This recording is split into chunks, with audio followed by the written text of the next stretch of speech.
had there been when all we could say was, wait till next year? Well, now we get to say, wait till next week. And we would have to say, see you in Bradenton next February. Now, if all goes well tonight, we can safely say, see you right back here at PNC Park next Wednesday. Seems to me this is much better than it used to be.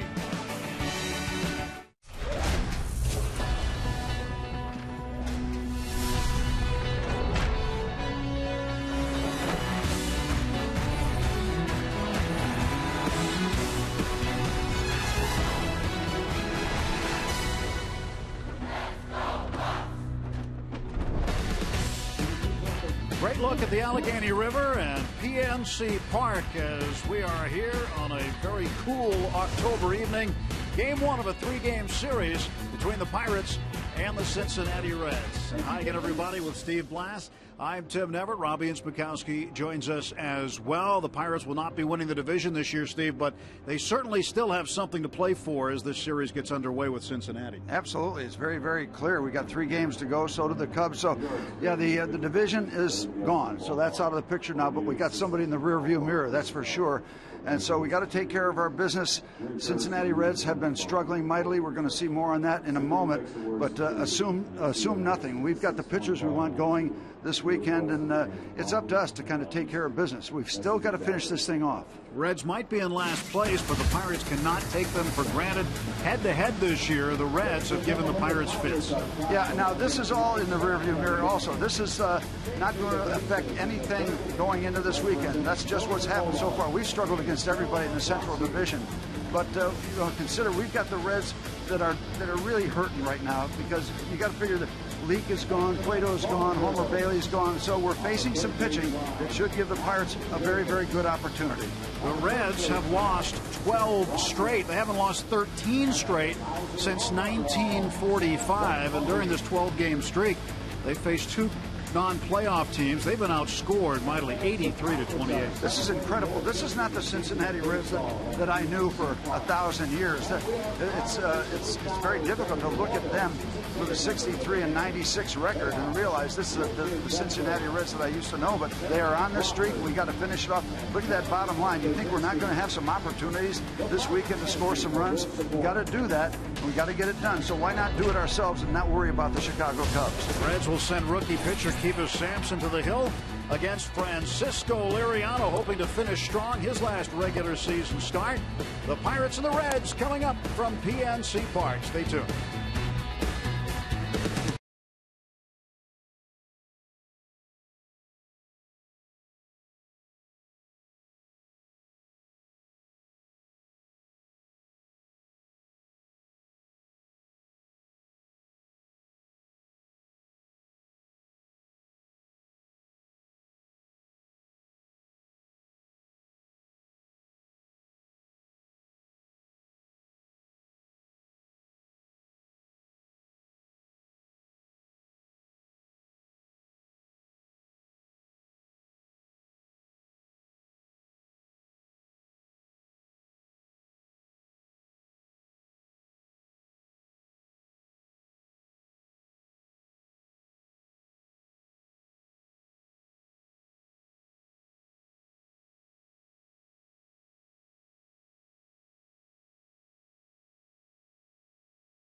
the fans meet up when it gets dark.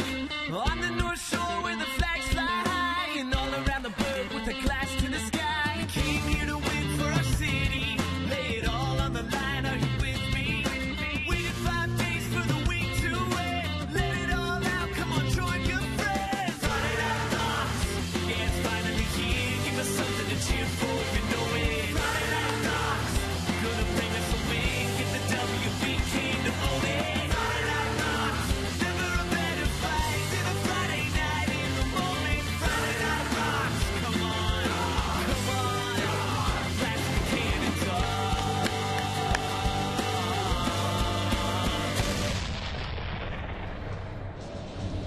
Friday Night Rocks on Root Sports. Pretty picture of Pittsburgh. Doesn't tell you about the temperature, though.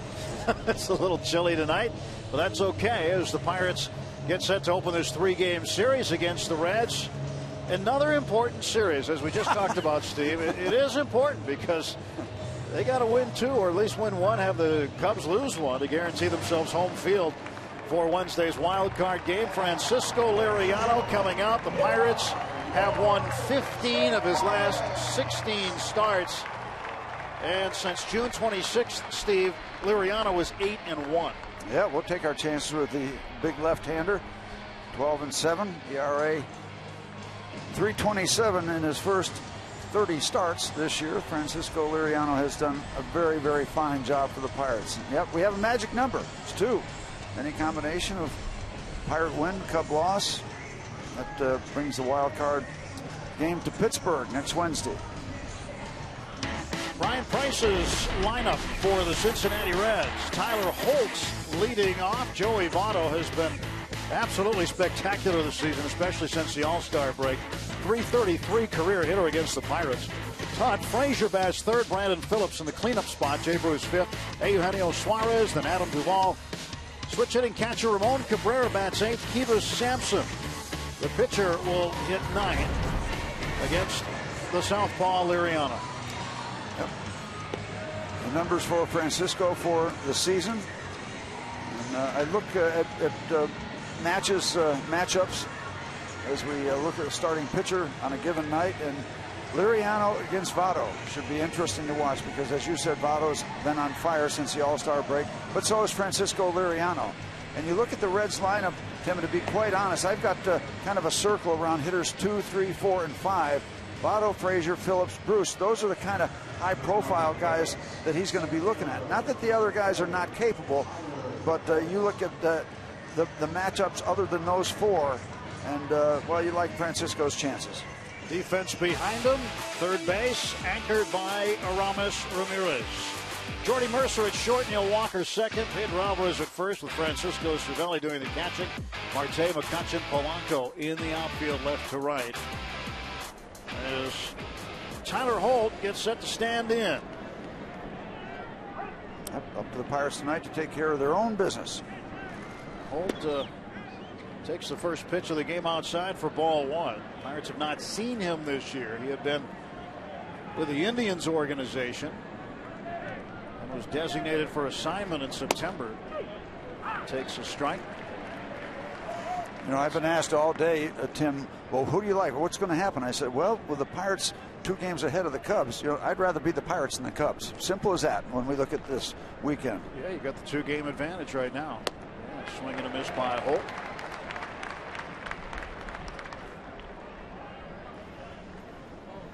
Yeah, how many times have we said, looking right down the barrel of the big series? I'm saying that in A. There's been a lot of big series. There have been a lot. Most of them have been. They started with the Tigers here on opening day. Yep. Reds there. There is strikeout number 201 for Francisco Liriano. That equals his career high that he set in 2010 with the Minnesota Twins. Nice way to start. That breaking ball down and in under the bat swing. And now here's that matchup you're talking about. Votto has the ability, as he faces Francisco Liriano, to fight off fastballs in, fight him off, foul him off, and then a lot of times when you try to go way after that as a left-hand pitcher, he'll just punch the ball out to left center or left field. I mean, he is a professional hitter. I mean, a professional hitter and then some. So this might be fun to watch. First pitch to Votto. A bouncer to Walker. As I said, one of the easier outs in the Cincinnati lineup. Yeah, just like you said, Steve. Rivers Casino tips to win tonight. Yeah, Liriano, rinse and repeat. He was very good against the Reds last time out. His overall numbers career-wise are not good against Cincinnati, but he was very good last time, so have him do it again. And test the strength of Sampson, Kivas Sampson. You know Sampson. You know the story about Sampson. You know, so we'll test his strength and see what opportunities we get. 2 outs on the pitch to Frazier. First ball swinging. And he grounds out. Very tidy.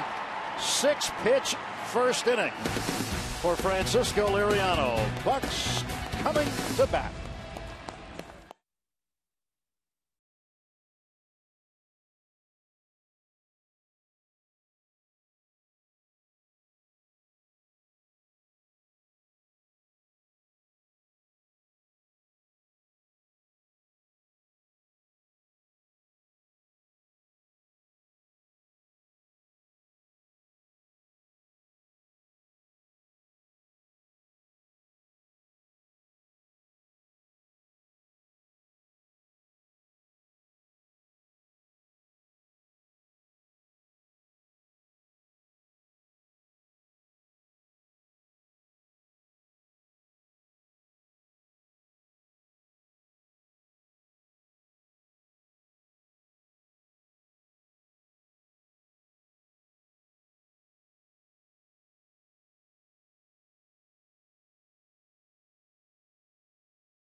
Plate for the first time.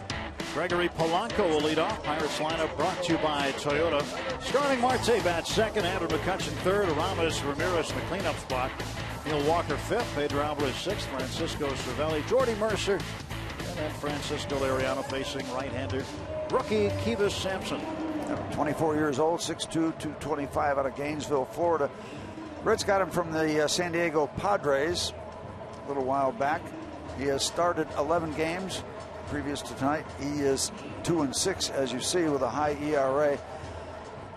Good-looking fastball, according to scouting reports. Overhand curveball, not the side-to-side curveball, overhand, and quote-unquote changeup in progress.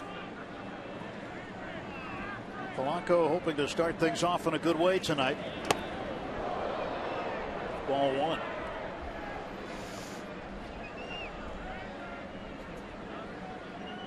.257 the average for Gregory. 9 homers and 51 runs batted in. Kivas Sampson out of Ocala, Florida. Delivers a strike that time, and it's 1-1. You were talking about these Reds. I mean, this is just shocking the way they were finishing up their season. I'm so used to the Reds being strong and just having a miserable year. They've cleaned house. Some people have left. Some people are hurt. Cueto's gone. Leake's gone. Leake, by the way, pitched a great game yesterday. Went 9 innings. Homer Bailey hurt all season. So it's a compromised Cincinnati Reds team, but still Bruce, Votto, Frazier, Phillips. Popped up, foul ground, third base side. 1 out. Losing 12 in a row at this point. 1 gone for the Pirates. Todd Frazier just made that catch. He is at the hot corner for the Reds. Suarez, Phillips, and Votto around the infield. Ramon Cabrera doing the catching. Duvall, Holt, and Bruce in the outfield. Jay Bruce, still one of the formidable bats. Oh, yes. In this Cincinnati lineup. You wonder what the future holds in store. Not the far future, but the immediate off-season future for a lot of these Reds players.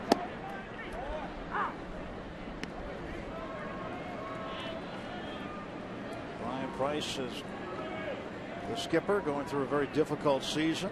A season in which, as you mentioned, Steve, the Reds had to clean house. So you just got to go out there and prepare and battle every day, like with the guys you got. 0-2 to Marte. And you wonder what this Reds team will look like next year, especially when it comes to the pitching department. Well, they've got to add. They've got to spend some money. This one flared toward the right field line. That's foul. And this is the 108th start by a rookie tonight. 62nd straight start by a rookie. That's a big league record. Reds, you'd figure, would definitely be in the market for a veteran pitcher or two in the offseason. But opportunities abound for the youngsters. Kiva Sampson. That'd be something they like to pick him up from the San Diego Padres. 0-2 shot foul. Watch out. But before we get too far down the road, got to take care of business tonight. And as we know, they've been tough on us, and they've still got some formidable bats in that lineup. Talk about 2 through 5. Just looked at Jay Bruce, Votto et al. Did he go on? Punched out on appeal. Nowhere for Marte to go. He turns and goes back to the dugout. A strikeout for Sampson. And there are 2 men down. Yep, that's intent and commitment.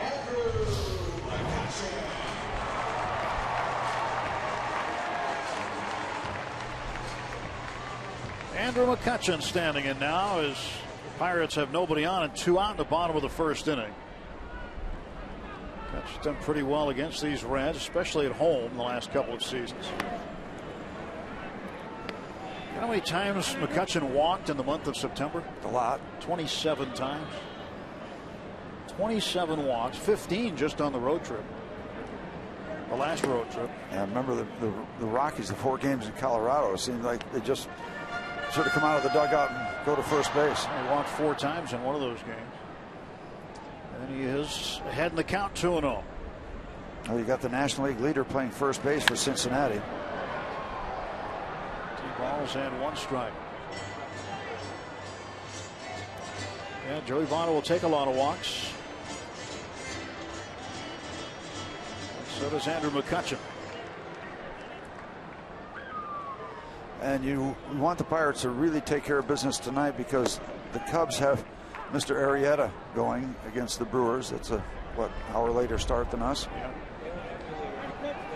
Not that you can assume anything, but the way he's been pitching, you'd love to take care of things on your own here and just keep it at 2 games. Kiva Sampson gets the sign from Cabrera. The right-hander's 2-2. Strikes out McCutchen. 1-2-3, bottom of the first inning.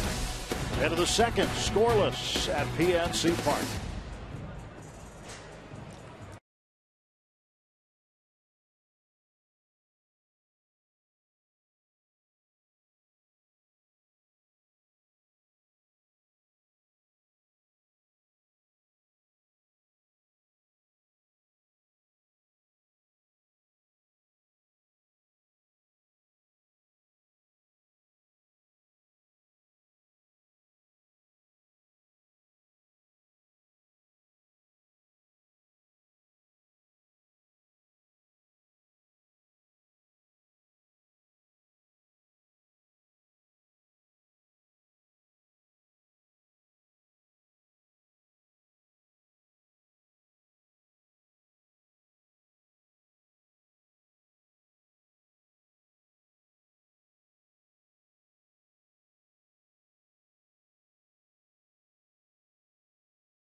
Sports is brought to you by Toyota. Toyota helps you get the most out of your drive. Just ask a friend who drives one. Toyota, let's go places. And by Barrel Automotive, we're driven to be better. Let's go Bucks. Scoreless as we head to the top of the second inning. It's a Pirate's life for me. Yep, decked out. I like the October gear that people are wearing now too. That's available. The Bucktober gear. That's where we are in Bucktober now. Yeah, I was down at the Pirates store today, and there was a lot of action. A lot of action. Sweaters, coats, hats. Brandon Phillips leads off for the Reds in the Battlin' Bucks shirt tonight on a free shirt Friday. Yeah. Last free shirt Friday of the season. There's a swing, and it's 1-1 to Phillips. Yesterday against the Cubs, Phillips was thrown out. He was at third base, and there was a ball hit to Baez, the third baseman, just behind third, and Phillips thought he could catch him napping, but it was Phillips who was caught. He had no chance to get to the plate. Went about halfway down the line and realized, uh-oh, what did I do? And made an out at third base.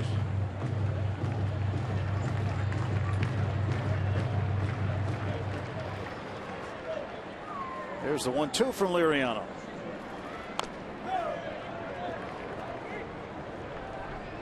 Francisco struck out the first batter tonight, Tyler Holt, and that equaled his career high of 201 in the season. Well, you want to play good, clean, solid defensive baseball because you're right in the middle of a pitching duel right now. Yeah, so far. After 6 outs. Hey.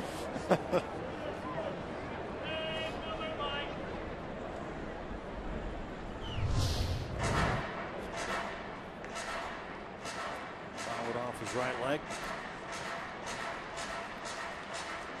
Yeah, that's what you want to do. You want to get hurt in the middle of a 12-game skid right at the end of the season. You really just pile it on. I think a lot of these guys would like to play 27 hard innings and go home. Fouled back. But you also got a lot of them that realize their professional responsibilities, their integrity. I still think one of the worst things that can happen to an athlete is to get embarrassed. And when you're in this kind of situation, you have a lot of respect for the guys that finish the deal, finish the commitment. 1-2 to Phillips. 2 balls and 2 strikes. Todd Frazier, one of those guys that will give you what he's got for 27 innings. You can count on that. Great first half of the season. Struggled a bit in the second half. Full count to Phillips.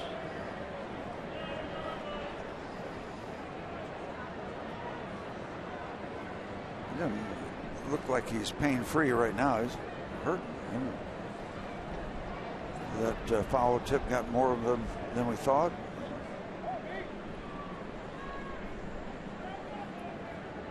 Payoff pitch. Ground ball to Mercer. There's one down for Cincinnati in the second. Brandon Phillips looks a bit uncomfortable as he made his way down the first baseline and now back to the dugout. Yeah, you can see the facial expressions.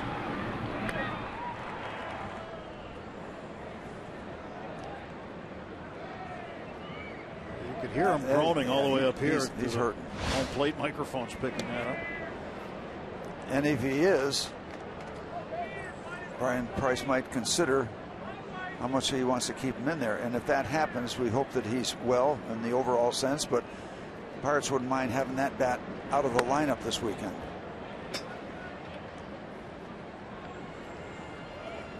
Jay Bruce hitting .225. One down, bases empty for the Reds, and Bruce is swing and a miss. The breaking ball out of the reach of left-handed power, and that's another reason he went 3-2 on Phillips. You don't want to walk anybody in this group of power guys because they can hit it over the fence. Multi-run home runs could happen. And that's going to be a base hit for Bruce.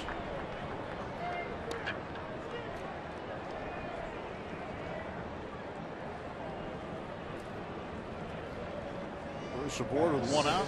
Tonight's Allegheny Health Network injury update. Some of the Reds' position players whose seasons are over after having surgery. Zach Cozart's been out since June after tearing multiple knee ligaments and tendons, trying to beat out an infield hit. Billy Hamilton had arthroscopic surgery on his right shoulder a few weeks ago, and catcher Devin Mesoraco had surgery to repair a left hip impingement back in June. He's expected to be ready for spring training. That's why we have that group of 4 circled middle of the batting order, because those other guys would be added to that circle, obviously. Dangerous Reds. Shortstop Suarez hits this one to center field. Back goes McCutchen, and he watches it go into the bushes for a 2-run homer. And the Reds are on top 2-0. Just the 15th home run given up by Liriano. Number 13 hit by Suarez. And that ball was tattooed. I thought originally that when it left the bat, Andrew was kind of measuring it as to how far back he had to go, and then he just stopped and looked around, and tremendous amount of carry on this ball.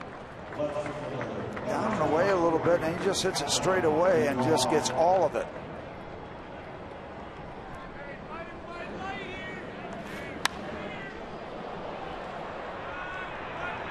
Yeah, part of that, you did think that he was going to measure that up, but the ball, as you said, Steve, continued to carry.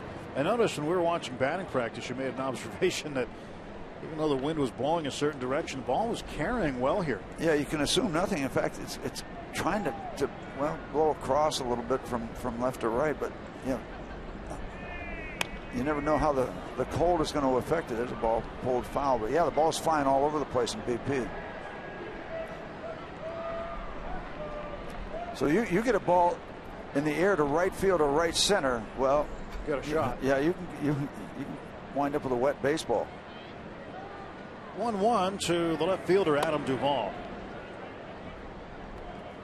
2 balls and 1 strike. Liriano pushing a career high 202 strikeouts. Got 201 right now. Pirates have never had 2 pitchers with 200 strikeouts in the same season. Garrett Cole, the other pitcher, with 200 plus. So this season, 2 of them. And in the previous 45 seasons prior to this year, only 2. Oliver Perez in 2004, A.J. Burnett 2013. That's down the line. And Duvall will head to second base, and he has himself a 1-out double.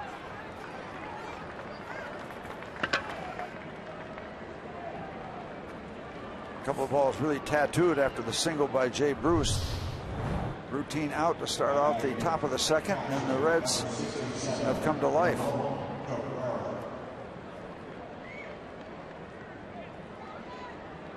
Three straight hits off of Liriano. Ray Searage wants to go out and find out what's going on. Just the second double for Duvall. They have it right. The Pirates are 6-10 against the Reds this year. 6-10. And again, that's history, so that can't assume that that's going to continue just because it happened before. But Reds off to a good start. A.J. Burnett pitching tomorrow night against left-hander Brandon Finnegan. So A.J. will have the ball in game 2. Jay Happ Sunday afternoon in game 3.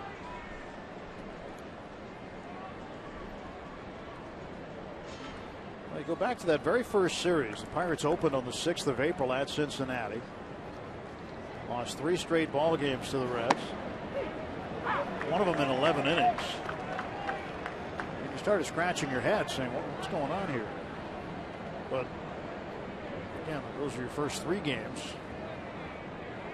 But the Reds continued to do a number on the Pirates this season. Cabrera takes a strike. It's 0-2. In fact, they won 5 straight ball games before the Pirates won one. Well, Francisco, let's see if you can clean this top of the second up, and we'll have another go at Mr. Sampson. 0-2. Back to second base goes Duvall.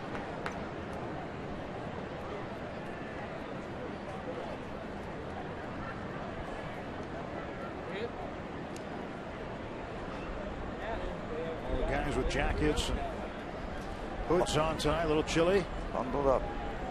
I'd rather have this, though, than what they're getting in Baltimore, New York, and Philadelphia. Which is rain and rainouts. This one's belted toward left center. McCutchen with the grab. 2 out. And that was a solid shot. Thankfully, right at Andrew. So another ball well hit. Checked out the location. That's right there. A lot of those pitches in that location are going to get hit hard like that. Andrew manages to get it.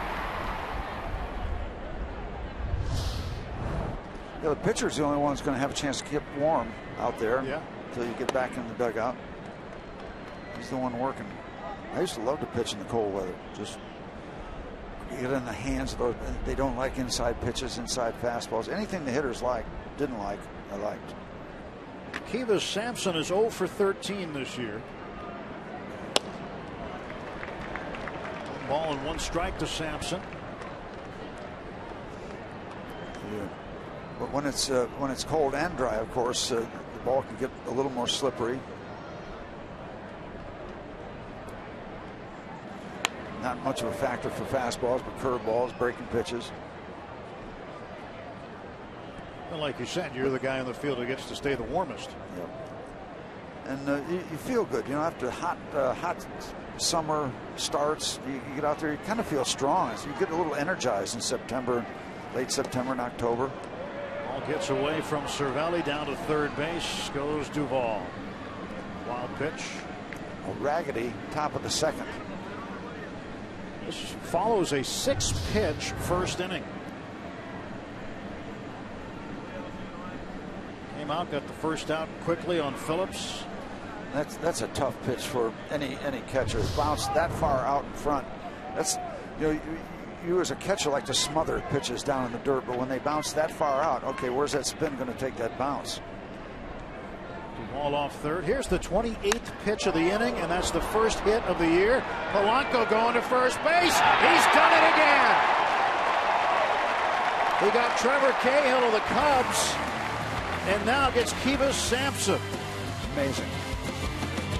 2-0 Reds.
Of the second inning, Kivas Sampson thought he had his first hit, but Gregory Polanco didn't think so.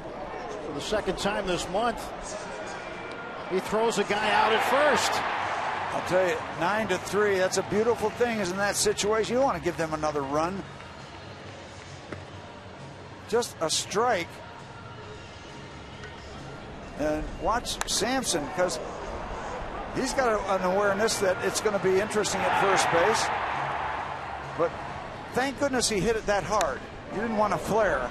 That's a line shot, so it gets to Gregory quickly enough, and he's ready to do what he did earlier in the month. Twice now. You can score that one 9-3. Sampson's thinking he's driven in a run. He's thinking he's strong. He didn't exactly jog down the line either. That was no giving. No. Here is Aramis Ramirez starting things off for the Pirates in the second inning. 249 the average for him, 17 home runs. Ramirez in his final season. Fouls it off Cabrera. I got a piece of him. You know, in a heads-up situation for Pedro Alvarez to realize, hey, I better get over to first base. We might have a play here.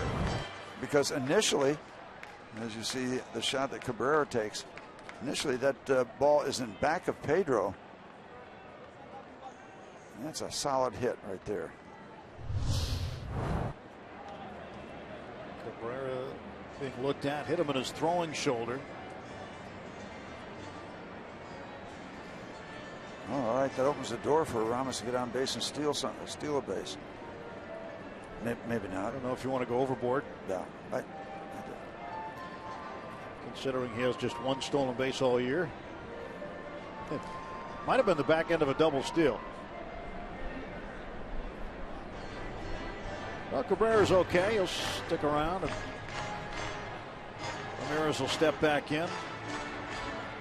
We're bundled up tonight here at PNC Park. Very fashionable painting on the fingernails to give the pitcher signs. 1-1. Chris Stewart does that too for the Pirates. It's just to help the pitcher see the signs. They're sometimes it's paint, sometimes it's a sticker. Stick-on thing. 3-1. Different from one saying he used to tell me, "Oh, Steve, I don't care what you throw. You throw anything. You don't throw hard enough to bother me." Is that what he told you? Yes, on several occasions.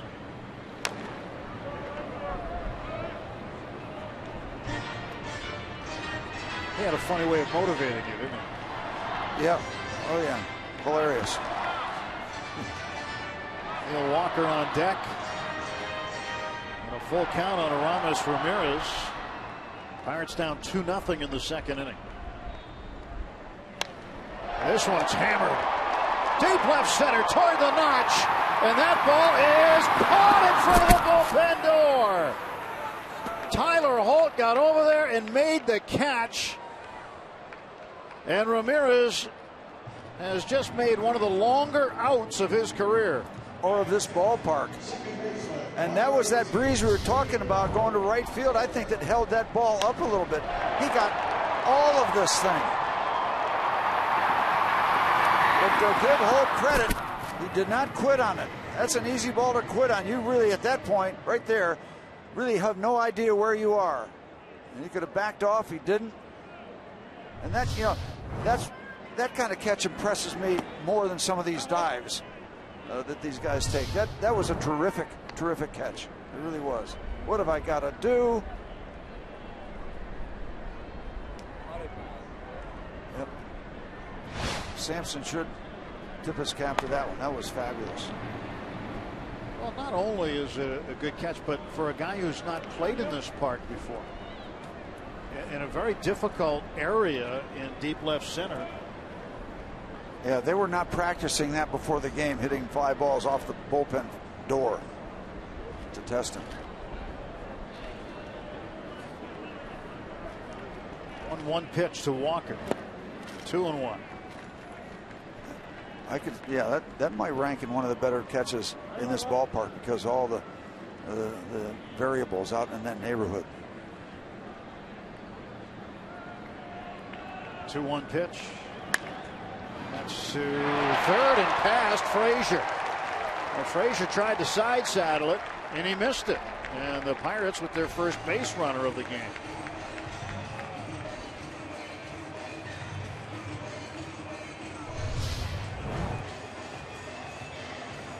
Yep, like you said, he took it on the side. He expected the bounce to come higher. It didn't. The Pirates had action. That'll be ruled an error on Frazier. Boy, wouldn't you love to see Pedro? Well, the wind is kind of swirling around, so not so much to right field, but enough where you'd love to see him run into one, and who knows how far it would go. Sampson has given up 6 home runs in his first 11 starts. That's not alarming considering some of that work in Cincinnati. Outside for a ball.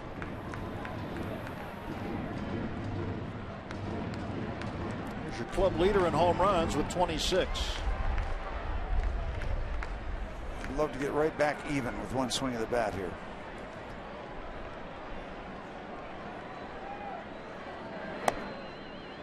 2 balls, no strikes. Now Pedro on a good count. Yep, a couple of 91-mile-an-hour fastballs. Feel better, Jung Ho gone with fans. I'll tell you what, a lot of folks sent mail to Jung Ho. He's got boxes and boxes of mail from fans. 2-1. 3 straight 91-mile-an-hour fastballs. Sampson has struggled with control coming into the game. 47 innings, 24 walks. It's a heavy number in comparison.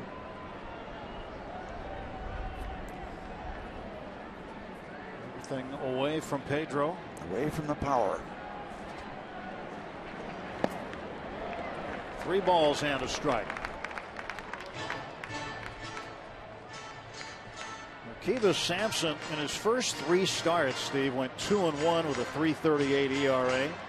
His last 8 starts, he's 0-5 with an 8.31 earned run average. Slipping a bit. 3-1 pitch to Pedro. Count full 3-2.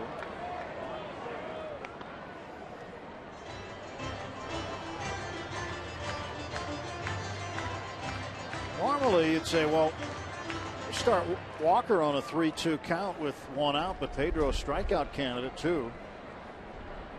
Play that safe. Go to first base and Walker back. So you might not send Neal here with Pedro at the plate.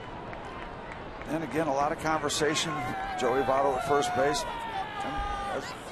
It's conversation with everybody that stops by his spot. 3-2 pitch. All out of play.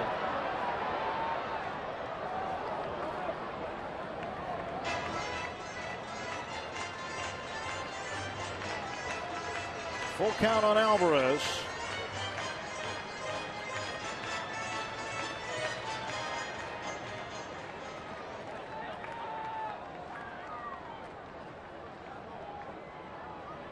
Walker off of first, and the payoff from Sampson. Pedro got a piece of it again.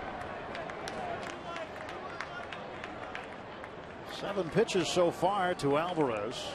And you wouldn't, from a young pitcher like Sampson, you wouldn't see a lot of subtlety and kind of mind games with going for off-speed stuff in a full count.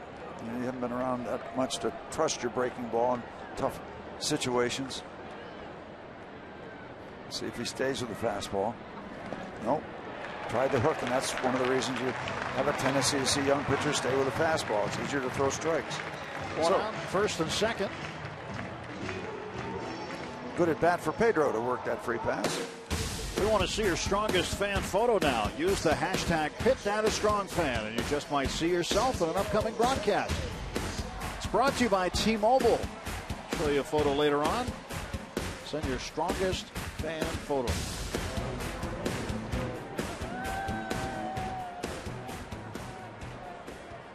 That's a big glove.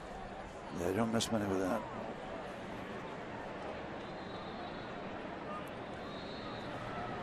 Cervelli with 2 on and 1 out. He was certainly the man of the day. Game 1 Wednesday, was he not? 4th inning grand slam.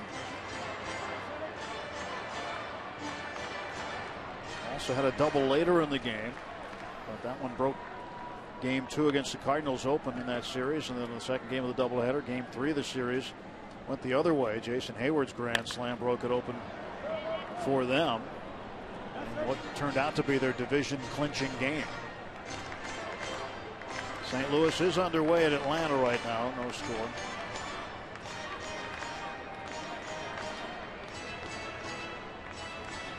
You wonder what the you talked about those 3 games being postponed. You wonder what the weather's going to bring to the East Coast tomorrow. There's a big prediction we might get part of that residual hurricane effect. Possible. Cervelli hits it to left. Duvall will make the catch, and the runners cannot advance.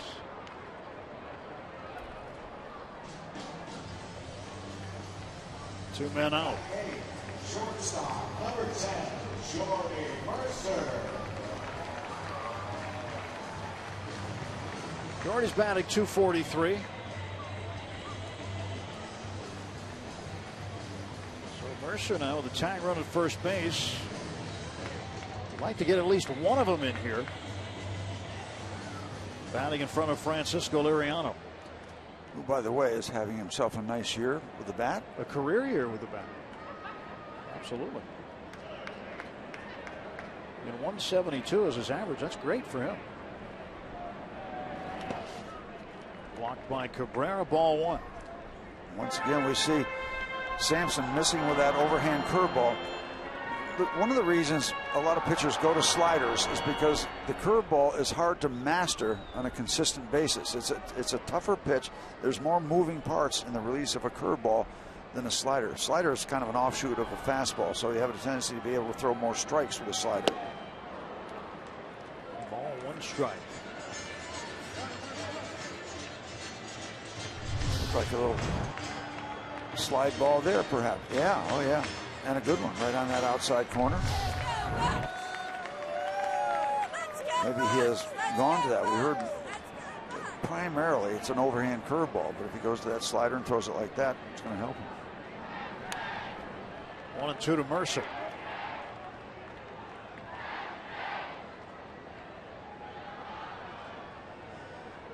Pirates need to come up with a victory tonight. Certainly, they've got to win. They could handle everything themselves by taking 2 of 3 from the Reds. Don't want to let it go to the last day.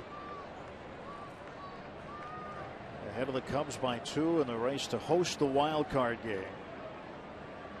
If you've got to be in the wild card game, you may as well host it. That's what the Pirates are trying to do for the 3rd straight year. Well, a couple of reasons. You like to do that so your fans could be involved on a personal basis, and you played a lot of your best baseball at home. So why not combine the 2 and invite the Cubbies over for 1, then send them back to Chicago. 1-2 pitch. That's outside. The other thing, too, that's the serious part of the matter is, as well as the Reds have played the Pirates this year, they could be a spoiler. And if they were to take 1 out of 2, and the Pirates rather would take 1 out of 3, I should say, there's a possibility the Pirates and Cubs could tie. And if that's the case, the Cubs have the tiebreaker. Game in Chicago. And you don't want that either, because you could be a victim of Mother Nature, as you well know, at Wrigley Field, depending on which way the wind's blowing. Garrett Cole figures to pitch the wild card game. That's how it's lined up. Although Clint Hurdle today was asked if he was ready to name a wild card game starter, he said no. Popped up right side, out of play. He did say, though, we'll do it Sunday after the game, but you probably won't be surprised.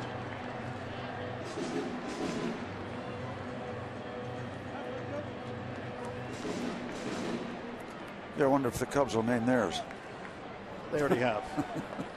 And we're not surprised. It's a good hat for tonight, isn't it? Yeah. You have one like that, except it's orange, I think. I do, yeah. This guy would have trouble in the woods with that one. Kill to Wabbit. Mercer down on the breaking strikes. Pirates lead 2. There was one Reds error on to the third. 2-0 Cincinnati.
On the North Shore, I'm Robbie. It's Mikowski. Another team joined the 2015 playoff dance last night from the American League, and that's the Texas Rangers, managed by Jeff Bannister, Bucco's former bench coach. And his former boss, Clint Hurdle, reflected on that accomplishment earlier today.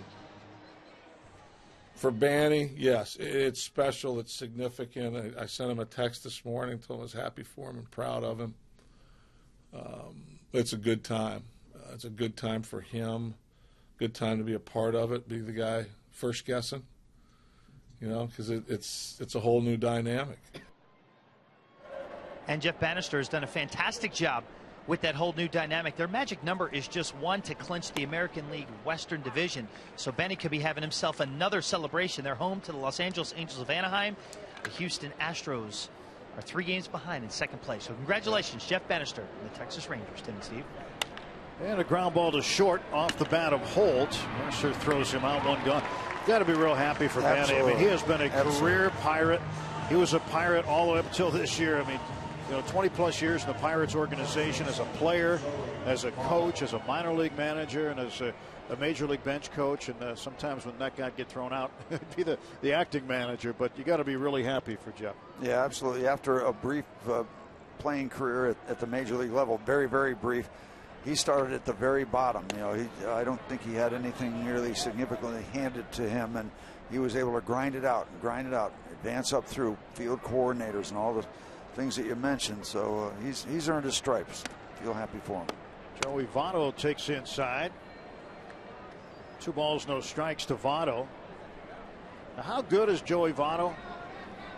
Well, he's trying to join Barry Bonds and Hall of Famers Ted Williams and Babe Ruth as the only players in Major League history to hit at least 300 with 30 home runs and 150 walks in the same season. He's got 29 home runs right now and 142 walks. That's pretty good company, isn't it? That is serious company. Votto takes a strike. Thought he walked. It's 3-1. Always animated at the plate. Always the intensity.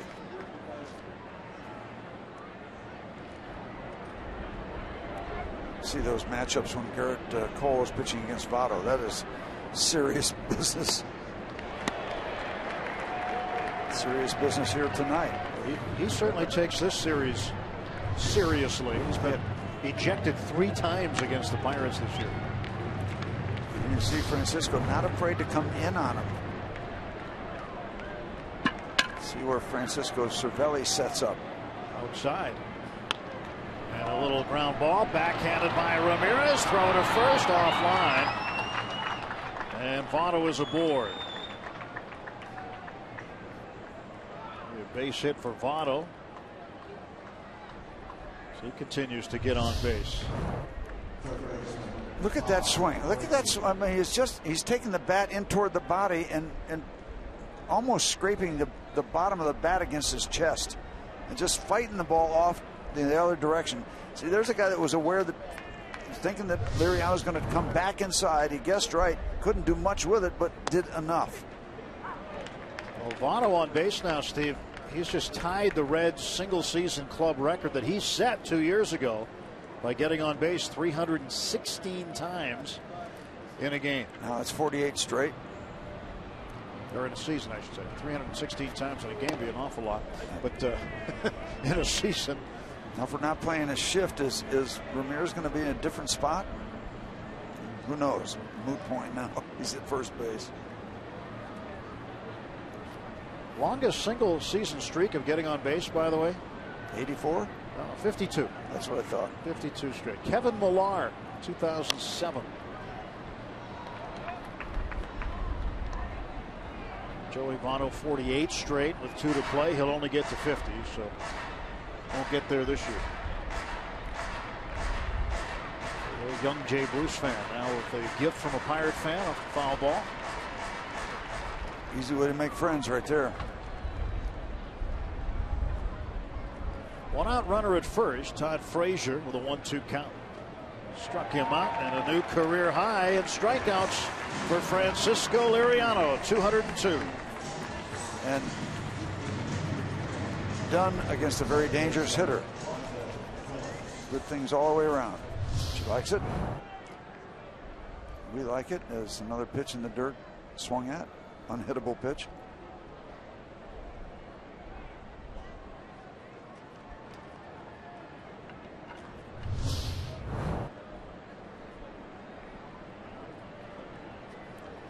Yeah, you get up over that 200 strikeout mark. That's impressive stuff. I guess Clayton Kershaw's got something like 294 or some crazy number. 296, 294. Silly numbers. Koufax like numbers. 294.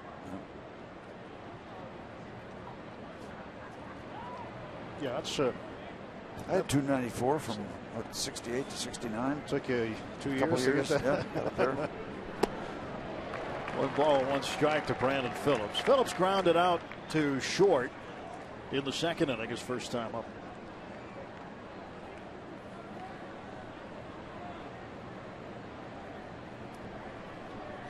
Now we go to that list of all the acquisitions that Neil Huntington has been given credit for, and the list is long. Put Liriano up near the top for sure. Way out in front. Way out in front. Look at that. Best hitting pitcher. Number 47. Let's see. Among the starters, he's got the best average at 172. Stepping off is Liriano as the runner at first. Votto took an extra few steps off the bag and then retreated quickly to first.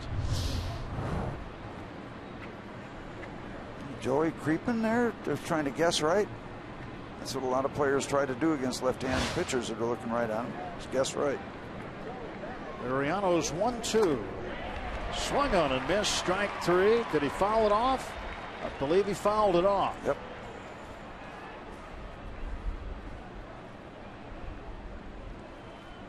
Looks like he swung and missed at first.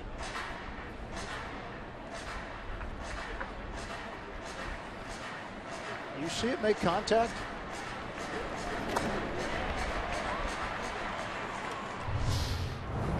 I didn't think he made contact after seeing the replay. Yeah, I'm not so sure either. Looked like he missed the bat by a lot. Again, a 1-2. And Rocker's not going to get this one.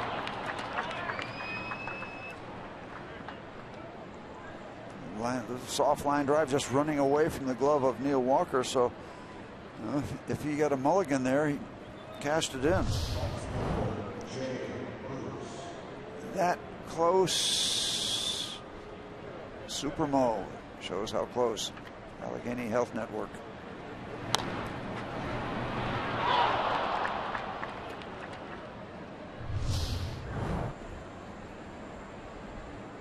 Runners off first and second for Jay Bruce. Cincinnati up 2-0. Top of the third. And this is the dangerous scenarios we're talking about with these guys in the middle of the lineup. Jay Bruce with 26 home runs, a couple of runners on.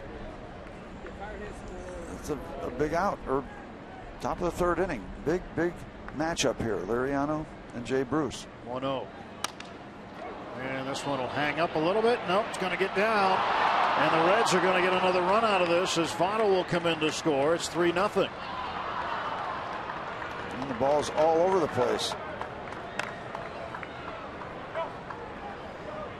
Well, you go back to that swing and miss of Phillips. That would have ended the inning. Called a foul ball. Not a reviewable play. And here are the Reds with another run after that. Little flare. Andrews coming in and just off the tip of the glove. And then carries over toward the mound.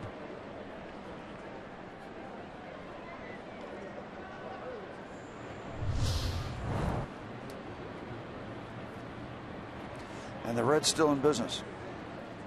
Double number 35 for Bruce. His 87th run batted in. And a strike call to Eugenio Suarez, who got the scoring going last inning with a home run. Scoring Bruce after a base hit. So Bruce is now 2 for 2. Second and third, 2 down. 0-1 pitch. Lined into center field. McCutcheon will throw it to the cutoff man Alvarez. It is now 4-0 Cincinnati. 4 hits this inning against Liriano. And Francisco's got to shut it down, because you cannot let this Reds team get this far out in front and continue to struggle at the plate and not score any runs. Well, too, if you want to project even further down the line, any lead they take into the 9th inning, you got Aroldis Chapman out there, regardless of what the score is. So the beginning of this ball game, not what the Pirates had hoped for, certainly out of Liriano. Now the Pirates will get some action in the bullpen behind it. Just the third inning, Liriano has given up 4 runs on 7 hits. Jared Hughes has begun to throw for the Pirates. Keep in mind, you got that other guy pitching in Milwaukee tonight. If you want to think about that, and we don't want to think about it too much, but it's hard not to. Well, you can bet the Cubs folks are watching this right now. They're paying attention to what's happening here as they're chasing the Pirates. They've got Jake Arrieta on the hill, who since the beginning of August is 10-0 with an ERA of 0.44. Here is Adam Duvall. Fouls it off to the right. Strike 1. And the only question about Arrieta, there's no other questions but this one. How long will that run last? That's the only question about him. It can't last forever. It's just not the way the game is. You can have great runs, and you can have bad runs, and they all end. But when?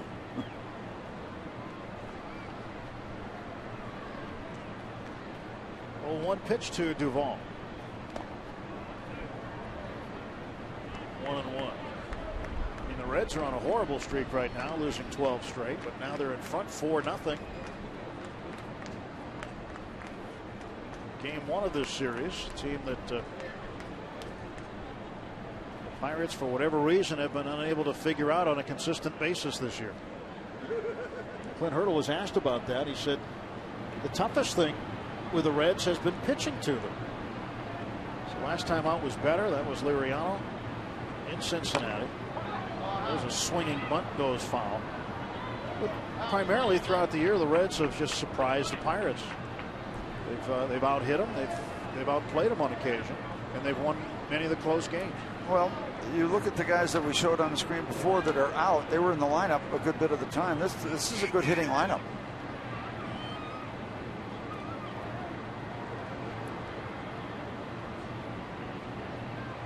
It has been. Now the injuries have taken their toll, certainly, and have been a part of this miserable season and 12-game skid.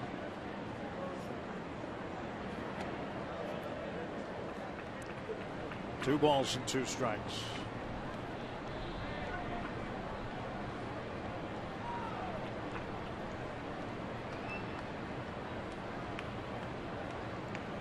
Runners at first and third, 2 down, 4-0 Cincinnati.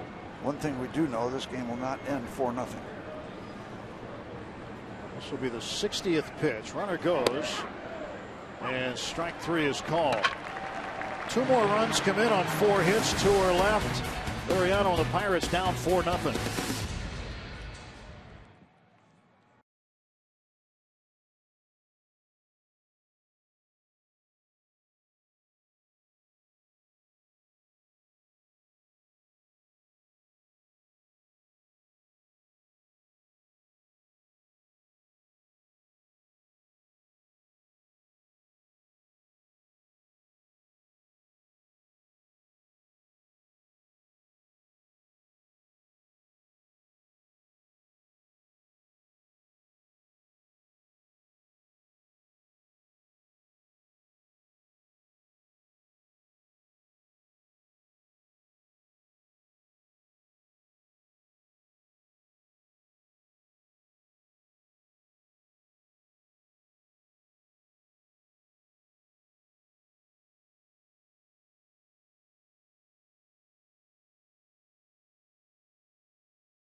Bruce and Suarez have accounted for all 4 RBIs and 2 of the 4 runs scored tonight. Well, as Tim mentioned in the first inning, Kiva Sampson, the rookie, starts tonight for the Reds. This has been a major theme for them this season. Rookie starters. We get a look at our Barrel League leaders in games started by rookie pitchers. It's the Reds by a ton. 108th overall, 62nd in a row. Now, if the schedule holds this weekend, the Reds will have a total of 110 games started by rookie pitchers. And as crazy as that sounds, it would not be a record. The 1998 Marlins own that one at 124 games started by rookies. They also had Levon Hernandez and Ryan Dempster. And Tim, I'll never call you Bob again. Steve, Tim and Steve, when you look at this, it's kind of taken as a positive a little bit. All these guys are getting continuous reps in the rookie season. Obviously, the season's a wash in terms of standings for those guys, but they're getting valuable reps and learning how to lose. Ryan Dempster talked about it in an article, learning how to lose, how that helped him learn how to win later in his career. Well, certainly getting opportunities, and that's what you want as a young pitcher. Get an opportunity to see if you're good enough. And Liriano down on strikes. The Pirates still hitless against Kiva Sampson. You know, go back to that last 2 spot that the Reds put up. That at bat by Joey Votto on that pitch, just kind of almost stopping his swing just so he could find some way to make contact on a really good pitch delivered by Liriano, and that got the ball rolling.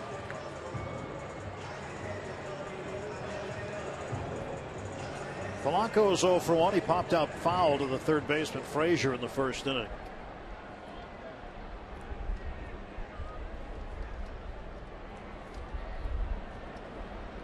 First pitch to Gregory is down low. Pirates have been offensively challenged lately, Steve. When you take away game 1, the 8-2 win over the Cardinals Wednesday, game 1 of that doubleheader. The 2 games prior to that and the 1 game after that, they've only scored 1 run.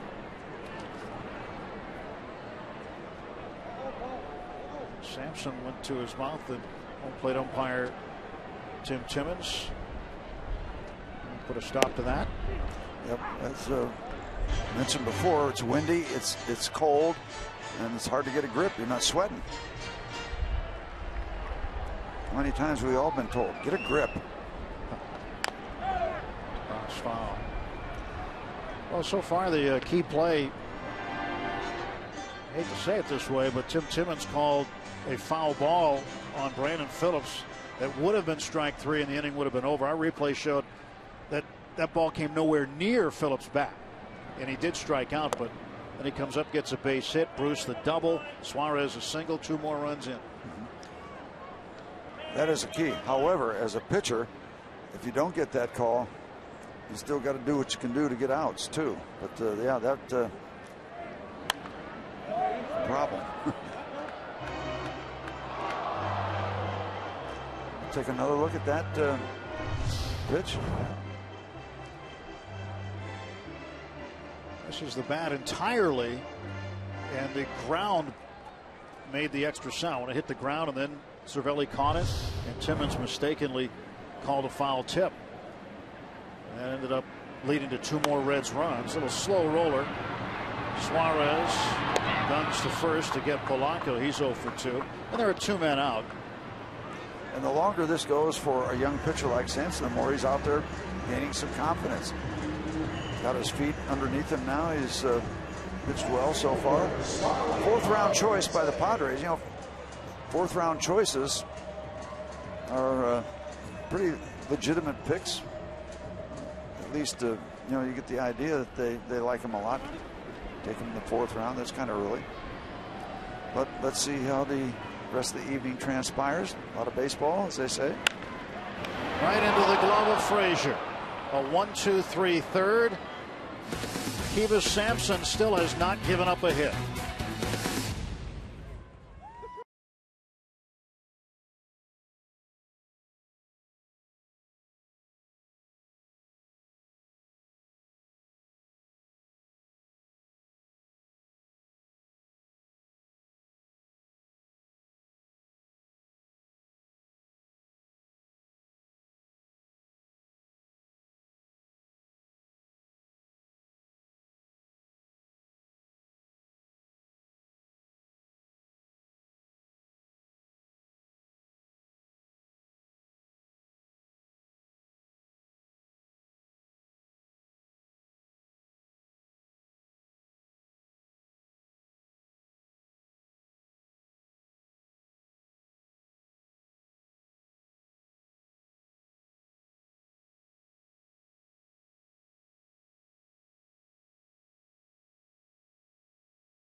Baseball, we look back at the 2015 Pirates and their incredible season. Let's see how Ray Searage helped Jay Happ become his best and a lot more. It's a new Inside Pirates Baseball presented by Allegheny Health Network. Debuts tonight after postgame. Very stylish chapeau. 4-0 Reds on the UPMC scoreboard. And the proper jacket. It's the proper flag.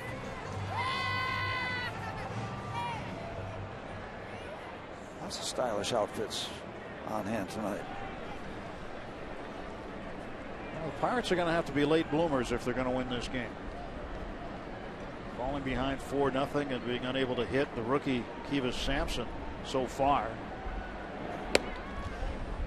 And you got to put up a 0 right now. Bottom of the order. Stop this right now.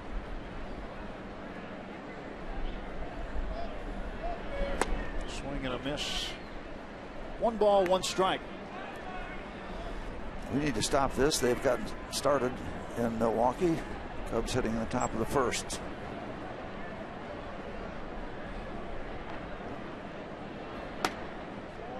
2 balls and a strike now to Cabrera. Cabrera hit a ball sharply to center field. He lined out. There's Suarez with a home run in the 2nd inning to open the scoring. He's had the big hit so far. Put it up into the bushes over the center field wall. Estimated distance of that homer, 421 feet. Bouncer to short.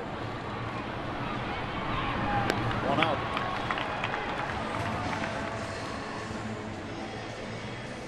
Same way the top of the 3rd started.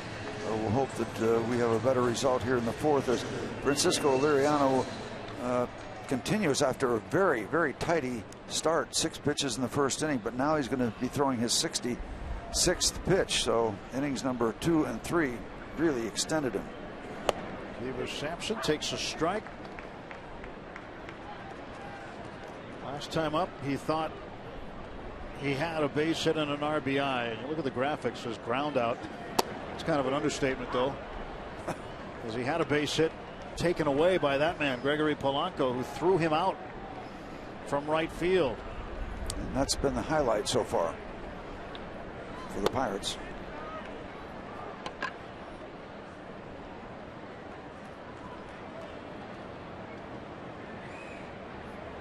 Looking back in the records, back to 1987. As far as we can tell right now, no Pirate outfielder has had 2 9-3 putouts in a season.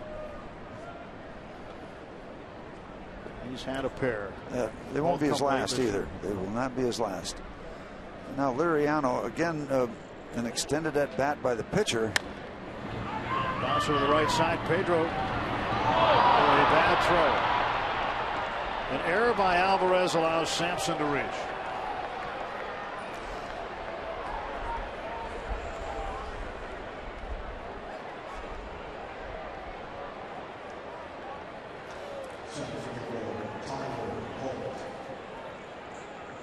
With a base runner and 1 out.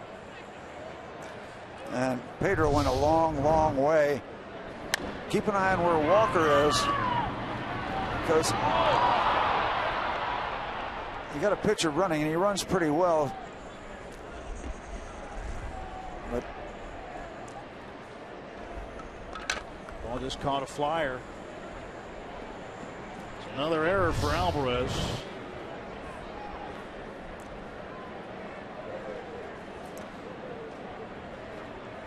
Now, a lot of pitchers will not run hard on that, but Sampson did, and that just maybe created that that quick release. It just did not look pretty at all. 23 errors now for Pedro. You know, with the way this young man runs, I don't know if they're going to get him if he goes back to first and Walker has to go that far on a ball that's not hit well, but still not a pretty looking play at all. Bouncer to Walker. Again, Sampson, the lead runner on the force out. Fielder's choice for Tyler Holt.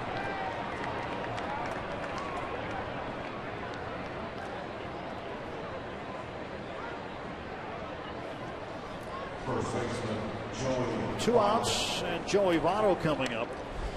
Regardless of how and all the things you might think about that play, the problem is it brings Votto to the plate and what he represents.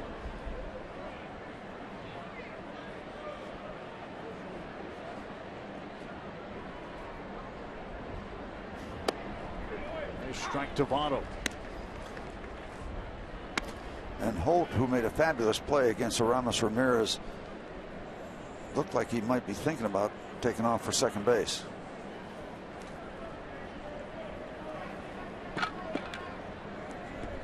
How far off third base Aramis Ramirez once again is. And if you think back to that Votto hit, that kind of semi push to third base, if Ramirez is playing over there, took it on the backhand side, that gives more credence to the fact that if the shift wasn't on, it might have been more of a routine play, would have been a routine play. But the shift continues because it works more often than it doesn't.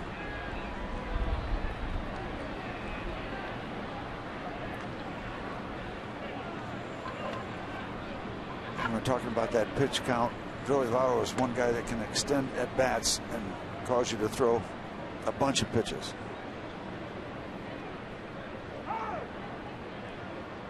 Votto wants time.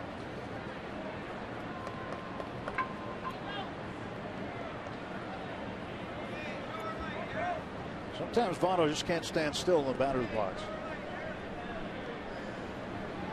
Most of the time. 0-1. There goes the runner. Cervelli's throw is into the outfield. Holt will head to third base. An error by Cervelli, and this is the kind of night it's been for the Pirates so far. It's just emblematic of how it has been. And this is not good. I'm thinking that Holt was thinking about heading earlier. He does now, and Cervelli catches a flyer.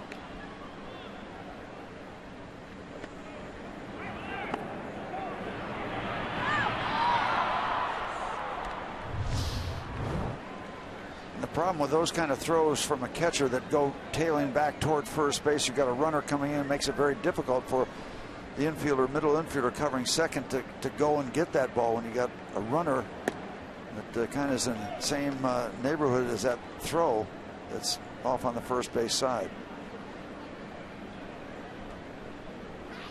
See the bandage on Cervelli's ear that happened Wednesday during the doubleheader. He took 3 stitches in that ear. Foul ball got him right by the wing of the mask there where the metal bars jut out. It came off his shoulder and went up on his ear and cut him.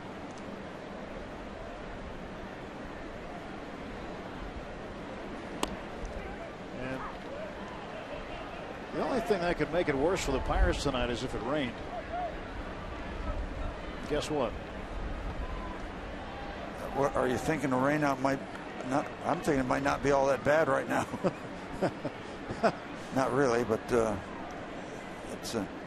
it's turning into a really miserable evening. 3-2. He caught him looking right on the inside corner. Votto down on strikes. That'll be the 4th strikeout for Liriano. 4-0 Reds. We go to the bottom of the 4th.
Pirates getting away with 2 errors that last inning. Nothing across for Cincinnati. Kivas Sampson is yet to give up a hit tonight. We go to the bottom of the 4th. And a Point Park tweet. Why can the Reds pitcher wear a hoodie, but Liriano was forced to take his off a few games ago? Yeah, that's a good question. Liriano tried to wear one as a start or 2 ago and was told he couldn't because a ball might get caught in the hood somehow. But Sampson was allowed to wear it, and Nobody said anything here. Maybe they made him take it off, take his strength away. Yeah.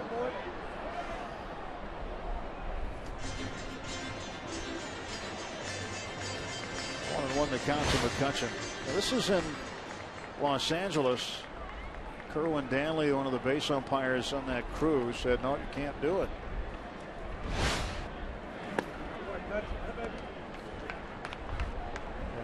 And Paul Emmel was the home plate umpire in that game and the crew chief.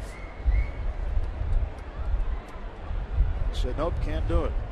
But I guess you can. This one well hit. Back this one goes. And it's gone. A home run for Andrew McCutchen. And the Buccos on the board. It's 4-1. There's your first hit. Andrew McCutchen with RBI number 96. That ties a career high.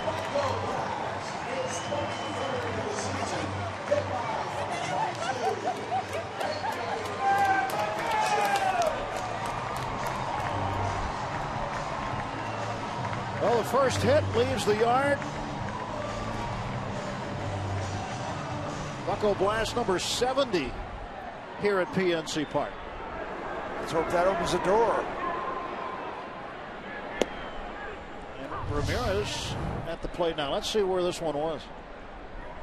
Not a bad looking pitch. He just takes it the opposite way. Ramirez yanks this one foul for strike 2. Maybe Andrew getting a little bit of help from that breeze that seems to be carrying most of the time toward right field, but he got a lot of it. It was going to be action, just a matter of whether it carried enough, and it did.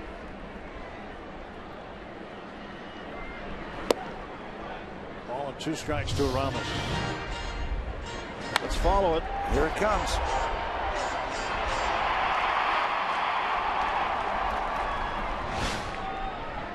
Probably about 7 rows back. Count is even to Ramirez. 23 home runs, 96 runs batted in. Kutch drove in 96 runs in 2012. So he's equaled his career high in RBIs, and this one driven to center field. Going back is Holt, and this ball is caught. Again by Holt against Ramirez. It's getting personal now. Personal. Akiva Sampson giving up hard hit balls to Ramirez, and they end up outs.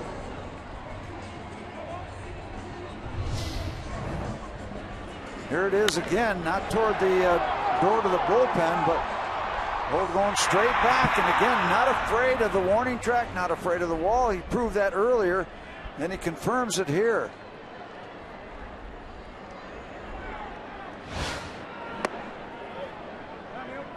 Two very hard hit balls in a row, one for a home run, one for an out.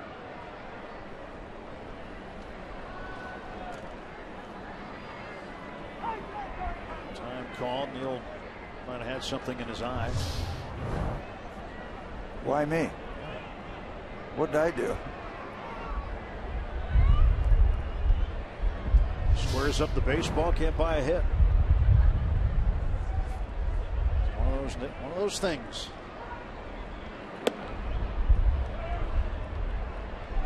But you go back to the last out that was made in the 3rd inning, Steve. The line drive to third base off the bat of Marte.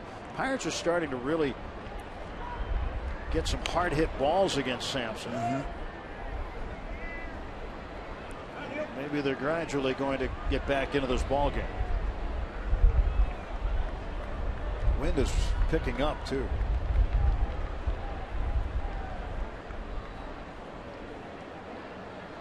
2-1 delivery. And Walker hits one up in the air to shallow center. Coming in is Holt. 2 out.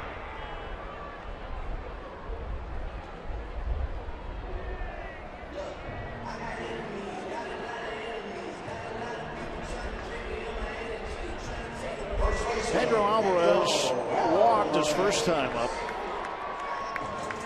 Pedro up with 2 outs, nobody on.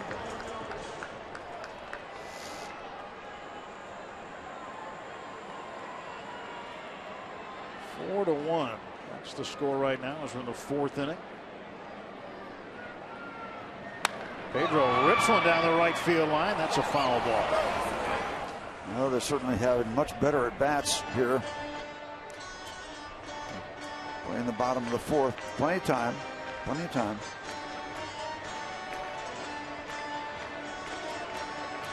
Well, if we were scoreboard watching anymore, Steve, we'd be excited because Atlanta's up over St. Louis 2-0. That doesn't matter anymore. It'd be tough to catch him now. It doesn't matter. Pirates would love another shot at the Cardinals. In order to do that, they have to beat the Cubs on Wednesday. And they would play the Cardinals in the division series, opening in St. Louis the following Friday, a week from tonight.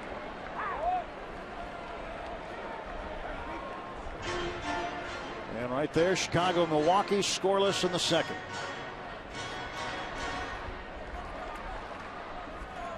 It's the only game of consequence right now. Pirates playing the Reds here, and they need to take care of their own business. As long as the Pirates take care of their own business, it doesn't matter what the Cubs do. Simple as that.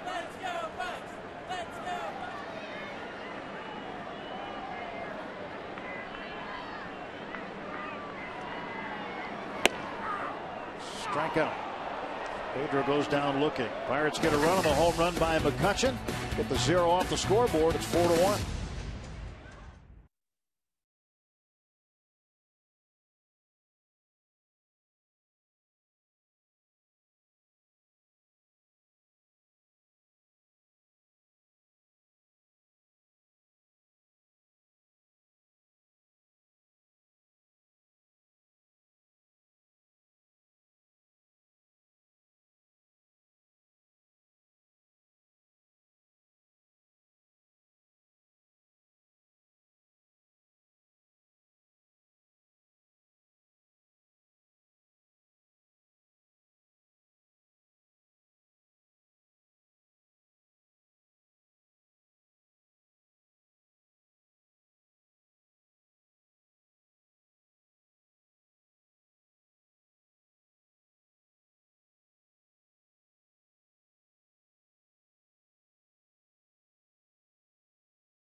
Sports is brought to you by the Chevy Cruze and your Western PA Chevy dealers.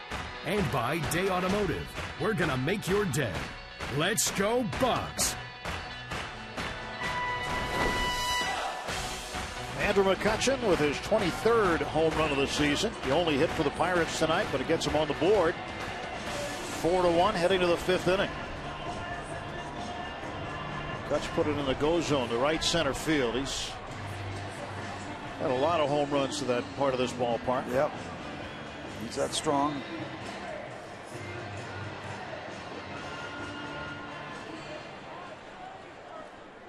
Chilly night here tonight. This is the first real chilly night we've had since April. Todd Frazier swings and misses, 0-1. And Liriano a challenge here with the 3, 4, 5 batters in the Cincinnati lineup as he's getting ready to pitch. Throw pitch number 80.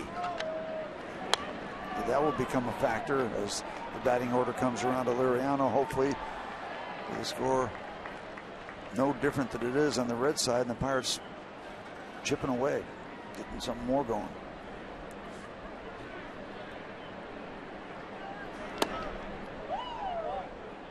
Frazier struck out swinging his last time up.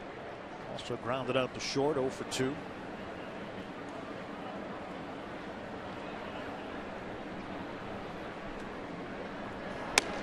Strikes out looking here. Mariano gets him to start the 5th. Our day automotive this day in Pirates history. This date, 1979. The Pirates played the Reds at Riverfront Stadium in the first game of the NLCS. The game went to the 11th, tied at 2 before Willie Stargell hit the 3-run home run off Tom Hume to give the Bucs a 5-2 victory.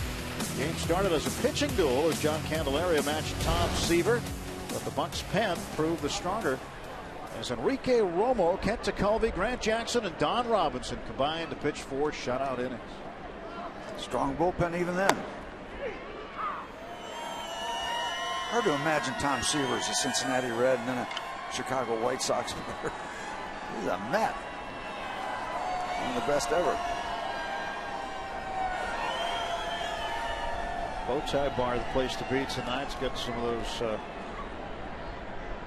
those heaters that are, I'm sure, coming in handy. Oh yeah. Game time temperature was 51 degrees. I'm sure it's under that right now. In the high 40s. There shouldn't be much of an accumulation. They said just kind of flurries. Flurries tonight. Well, the early precipitation we saw just blew right through here a little while ago, remember? Yep, that wind continues to move from left to right. There, yeah. Bring that up here. Okay, do it this side. Well, put it down in the section below as heat rises.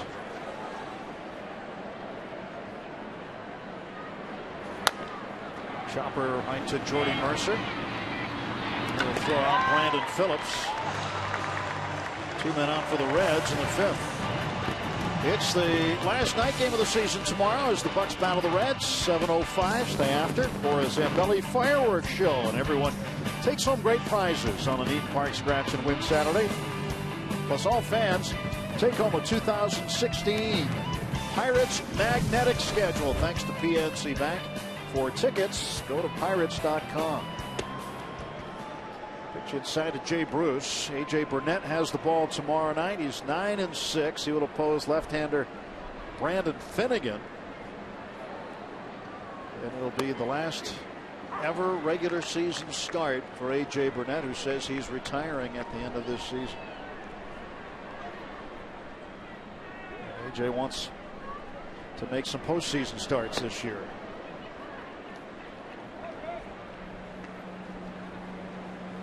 Speaking of postseason, a lot of material available down the clubhouse store. 2-1 delivered. Side 2-1 now, 3-1.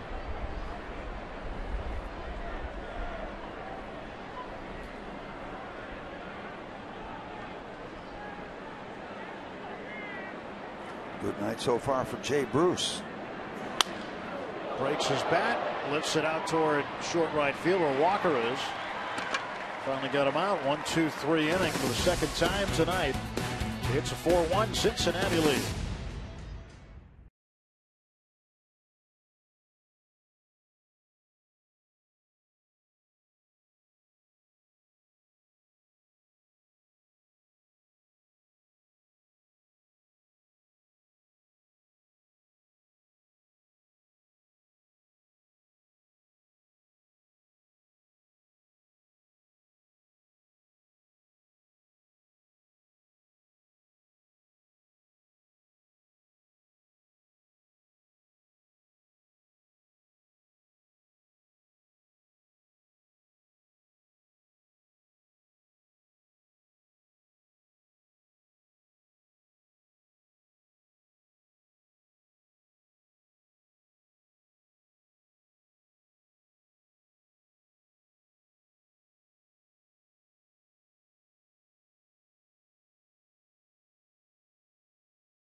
football this weekend as the Panthers head to Blacksburg to battle the Virginia Tech Hokies.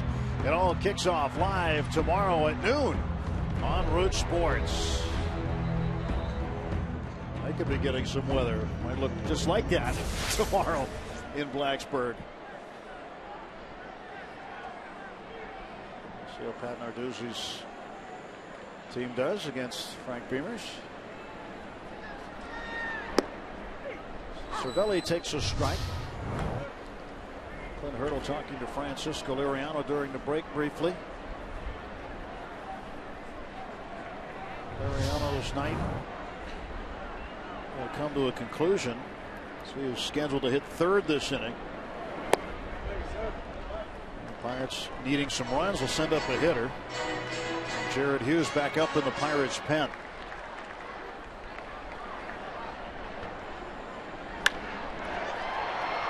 Cervelli deep to center field, and Holt hauls it in again.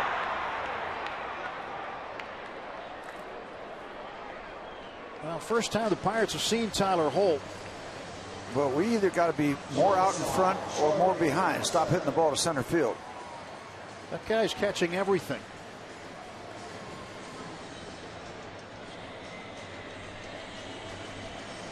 Don't hit it to him. Jordy Mercer struck out swinging in the second.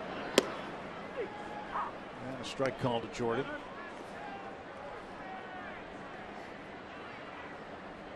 This might be, I would venture to guess that this is the best start that Sampson's had as a big leaguer.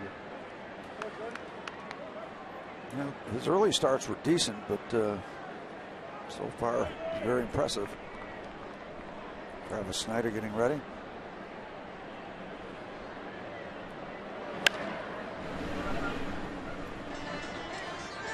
What you hope for now is the Pirate batters not pressing, saying, oh we got to get, put too much pressure on themselves. There's still a lot of pitches to deal with, a lot of opportunities, hopefully.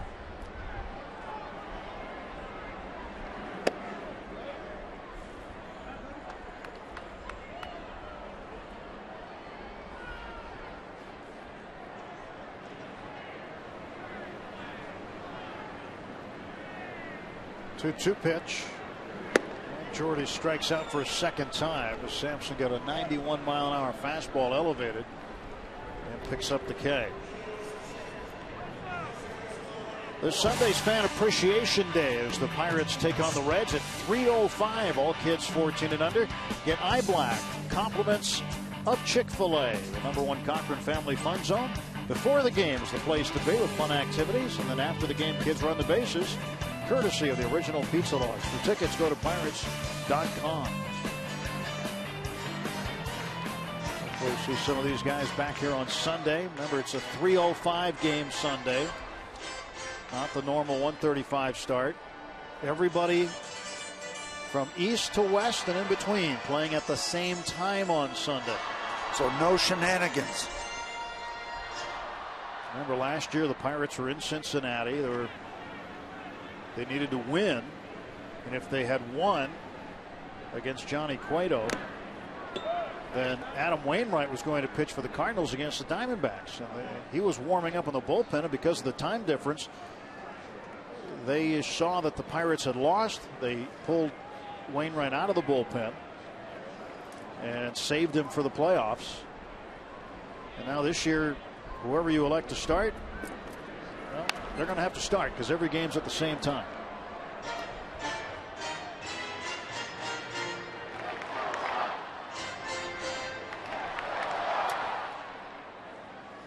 Nothing in two to Travis Snyder. Pirates still with only one hit off of Kivas Sampson. And now the Reds are going to get some activity in their bullpen. Looks like they're moving around. Nobody warming up yet, so stay tuned for all that. Sampson with 81 pitches. And a strikeout. Ball comes back to the catcher, Cabrera, no throw. Maybe that will open the door. So the strikeout, wild pitch puts Snyder at first.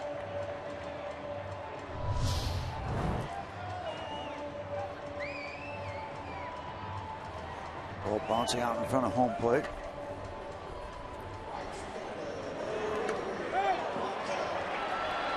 Kicked off Tim Timmons' ankle all the way back, and Cabrera decides not to throw it to first base.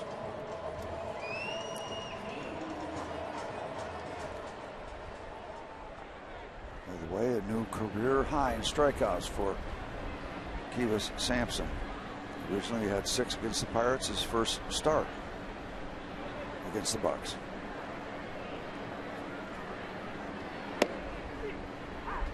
Polanco takes a strike. 0 for 2. He popped out to Todd Frazier in foul ground in the first inning, then grounded out to Suarez, the shortstop, in the third.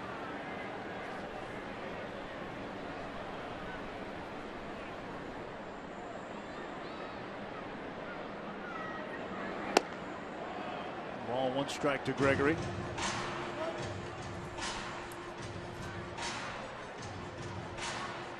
Polanco's hit it 4 straight, trying to make it 5 straight tonight. Sits safely in 9 of his last 10 games.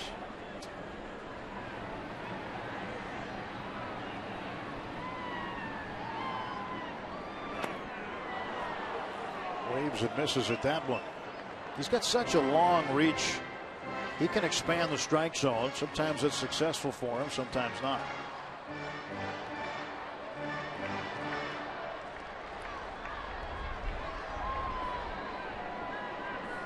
Finds himself behind Sampson, 1 and 2.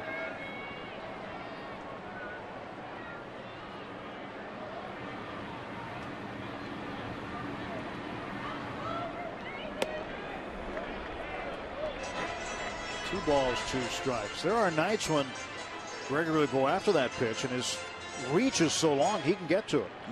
We've seen him take that pitch and knock it into center field. Well, Eric Davis and Jay Bruce getting together tonight. We'll stroll along the river.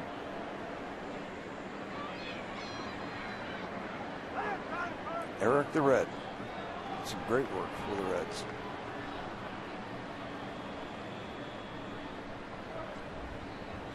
And in his prime, he could play center field as good as anybody.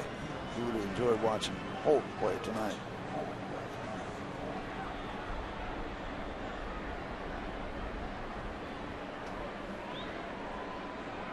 Two to Polanco. This one is hit to center field right at Holt. Pirates will leave another base runner. And we've played 5 full. It's the Reds 4, Pirates 1.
Great images from the Allegheny Health Network Supermall. Friday Night Rocks on Root Sports.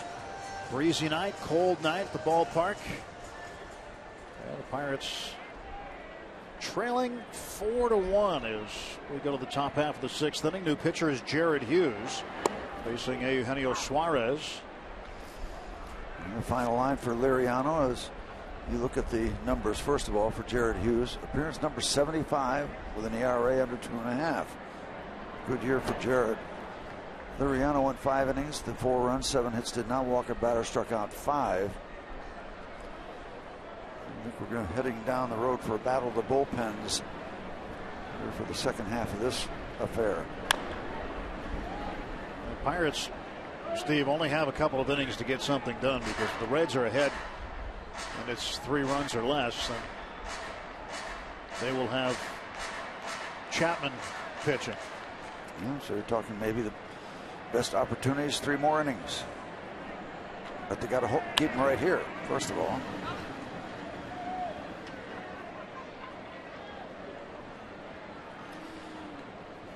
Hold Suarez and Cincinnati right where they are. Stylish chapeau there. Cold weather headgear.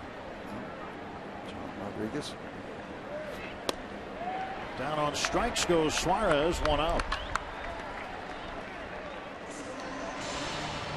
Adam Duvall up next. Let's take a look at our Nissan road ahead. Tomorrow, Brandon Finnegan, the lefty.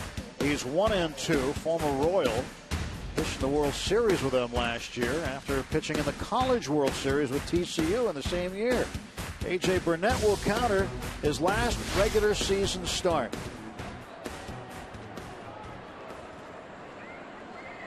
He certainly hopes it's not his last ever start. Pirates would have to get to the division series to make sure he continues to pitch.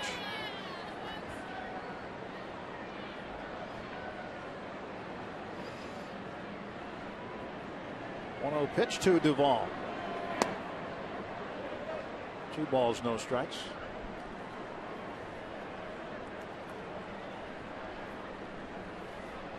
1 for 2. Duvall had a double in the 2nd inning.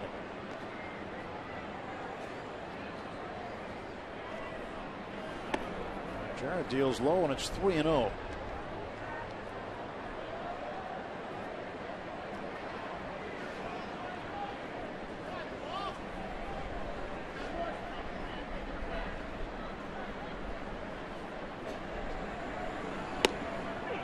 Balls, 1 strike now.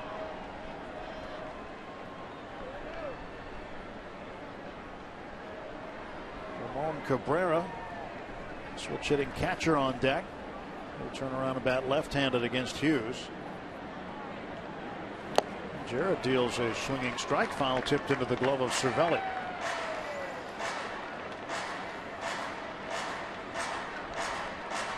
Full count.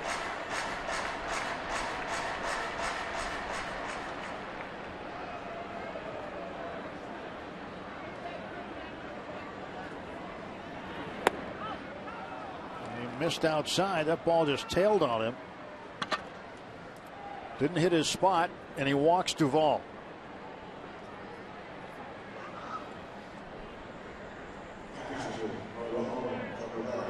A free base runner for Cincinnati. Here's Cabrera. He's 0 for 2. Bounced out to Jordy Mercer last time up in the 4th inning. Another bouncer that way would be nice right now with 1 out. Jarrett deals low.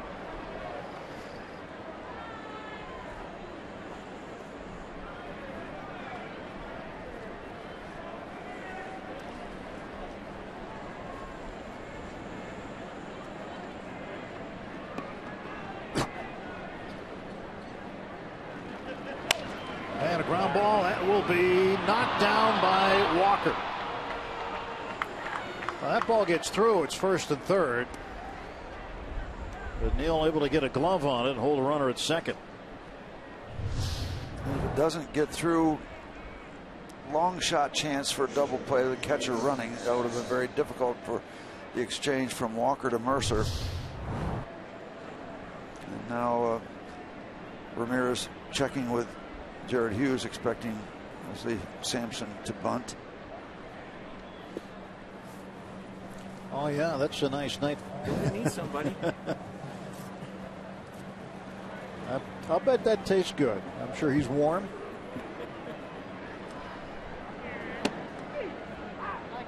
Kiva Sampson takes a strike.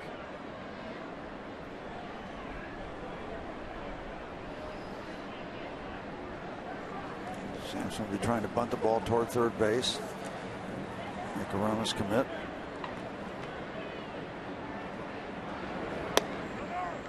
Pulled the bat back, ball one. 1 ball, 1 strike.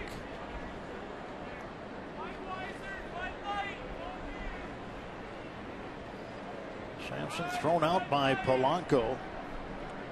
13th outfield assist this year for Polanco. He is 2 behind Marte. Marte with 15 leads the National League in outfield assists. 2 of his 13 have been throwing guys out at first.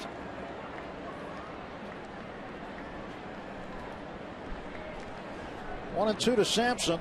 You want him out of here without moving the runners right now. And that is a foul ball, and that is strike 3. Okay. So you got what you wanted there, Steve. Yep. Doesn't happen a lot, but right there is good. Second strikeout of the inning for Jared Hughes. Gregory Polanco, of course, you can't run on him. Go back to the 17th of September. Trevor Cahill is running hard to first base. That's 1. And then on the second inning tonight, Kiva Sampson hits a sharp 1 hopper to Gregory. Yep. Just gets him. Gets him done. You need a hard hit ball, and both those pitchers delivered it. Strike 1 to Holt.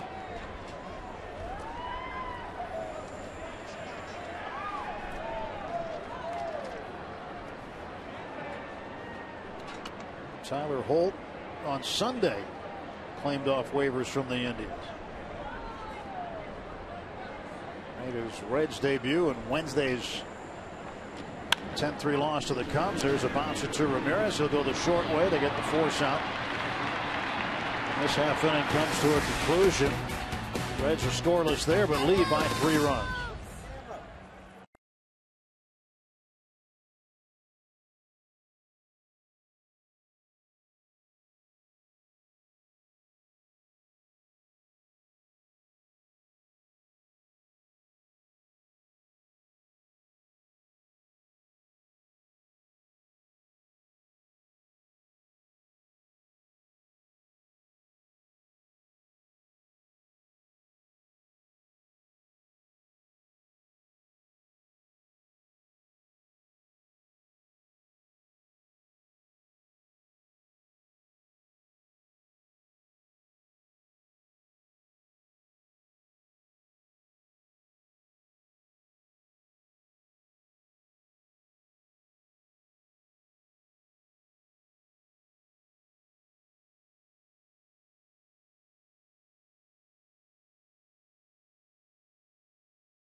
There, Dan, too, so we'll see what happens with that one here. Pirates need to make this a hitter-friendly park. Starling Marte will lead off. Bucks need some base runners and need some runs. Getting a little later in the game here as we start the bottom of the 6th. Yep. Getting down the road. Good part of the batting order. Good inning to score about 7. Sampson's pitch. And Marte bunts. Good looking bunt. Base hit. Nice. Nicely done. Beautiful. Perfecta. That gets him going here. Base runners. That one could not have been done any better. That is perfect. Really. Good look by the Supermo, and just basically a look by Todd Frazier.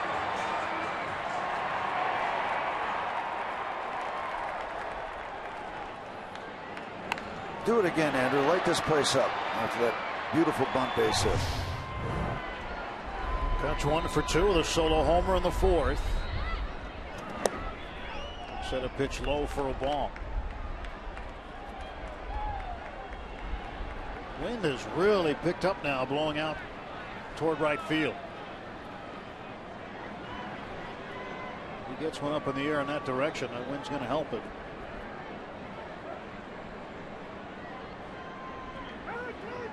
Time called, no pitch. Tim Timmons letting him call time late. Flags have been on the move. They've been getting a workout tonight. Sampson shaking off his catcher Cabrera.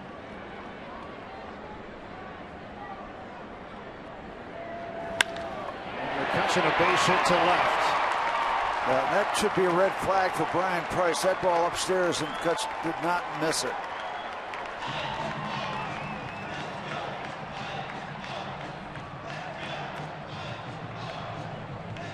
Jeff Pico, the pitching coach, will make a visit to Akiva Sampson.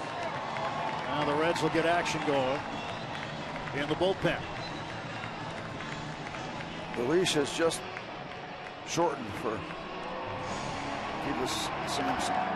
Jumbo Diaz, the right-hander. Tony Cingrani, the left-hander.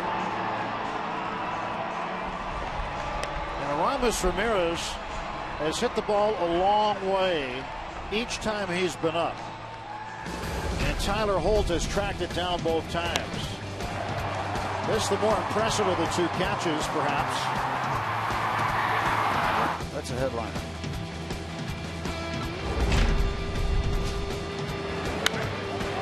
Tries it again. A little more conventional, but again, above average, very much above average play by Holt, in the fact he never gave up on the play. And Rams got to try a different direction. Ramirez represents the tying run. He could make this a brand new ball game.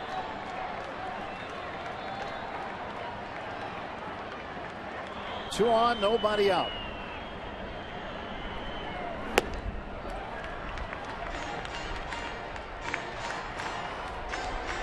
1-0 to Aramis. You are going to really have to muscle the ball to left field. You get it out, but it doesn't have to be a home run. Just keep kicking the ball down the street. Keep it going. Ramirez has hit 6 home runs since joining the Pirates from the Brewers. 5 of those have been on the road. He's had only 1 here. And now you got to make Sampson throw a strike. As we said earlier, he has struggled with control.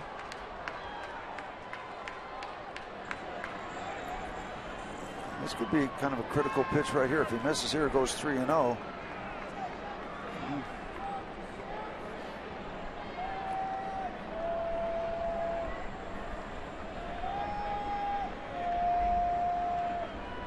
Two ball, no strike pitch from Sampson.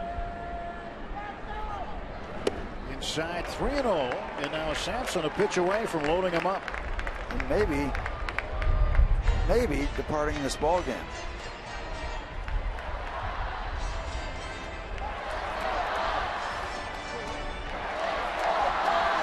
Neil Walker on deck.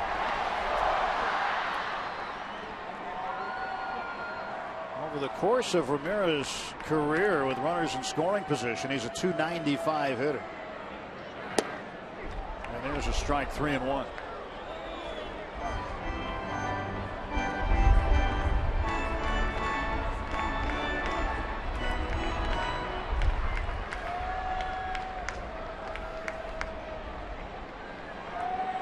.288 this season. Marte is at second base, stretching out the wheels. McCutchen behind him at first. 3-1 from Kivas Sampson. Ball 4, and the bases are full of Bucks with nobody out. His second walk, very important for the Pittsburgh Pirates. And that's going to chase Sampson out of the ball game. Brian Price comes out to get him. And they will go with the left-hander Cingrani to turn Walker around and make him bat right-handed. Kivas Sampson leaves with a 3-run lead, but he's responsible for all 3 Pirates on base now.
The authority of the Pittsburgh Pirates and may not be reproduced or retransmitted in any form. And the accounts and descriptions of this game may not be disseminated without the express written consent of the Pittsburgh Pirates. 4-1 Cincinnati, bottom of the 6th. Pirates with the bases loaded and nobody out. Ramirez just drew a walk after a bunt base hit by Marte. Got him aboard, and then McCutchen. Base hit to left. And there is Ramirez at first base. Brian Price going with the left-hander Tony Cingrani. And rather than have Neil Walker stay in the game and bat right-handed, the numbers on Cingrani, 35th appearance. Clint Hurdle will counter with Michael Morse to pinch hit. And it has been a struggle for Cingrani since being called up for the September recalls. ERA of 9 during that time, and he has struggled with control, so you got to make him come to you. Inside to Morse. 33 innings, 24 walks. Did I see that right? See if we can confirm that. Morse's only hit against Cingrani is a home run.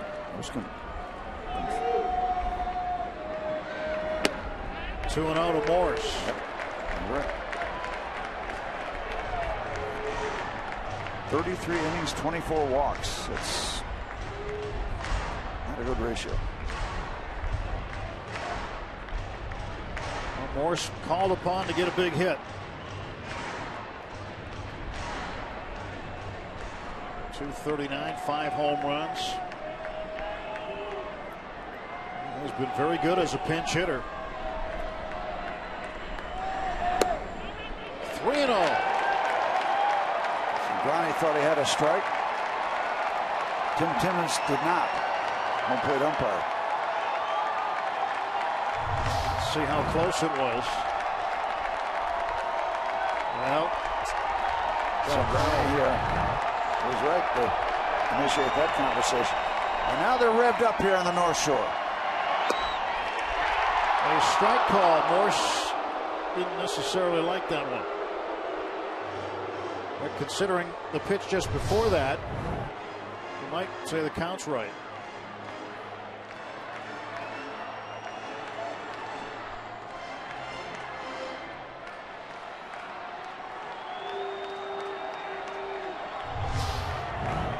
Three ball, one strike pitch. That's low, ball 4, and Cingrani comes out of the pen and walks in a run. Marte will score. It's 4-2.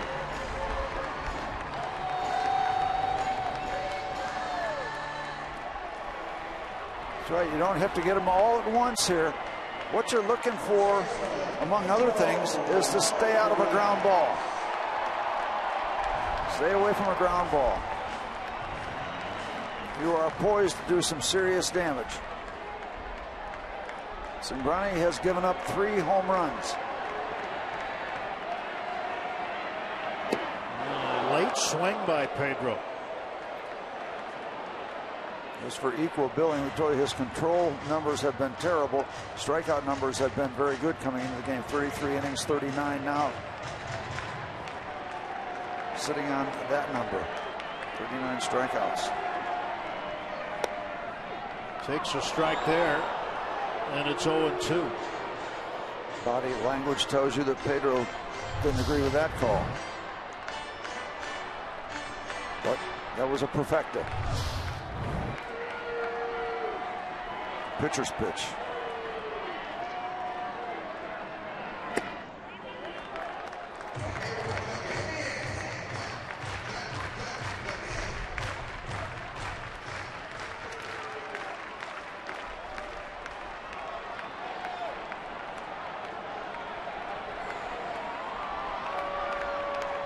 Two to Pedro. That was a foul ball, and he has faced Cingrani before in some big situations. We go back to June 20th, 2013. Pedro in the 7th inning, a go-ahead bases clearing double at Great American Ballpark. Cingrani coughed that one up, and McCutchen and Marte came in to score. This one, the Flares foul out of play. Pedro this year is 6 for 15 with the bases loaded. That's a .400 average.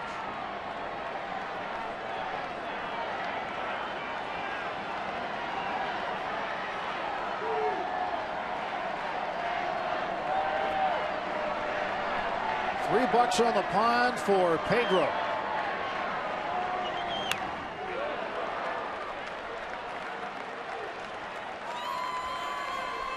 Another year older, another Bucktober.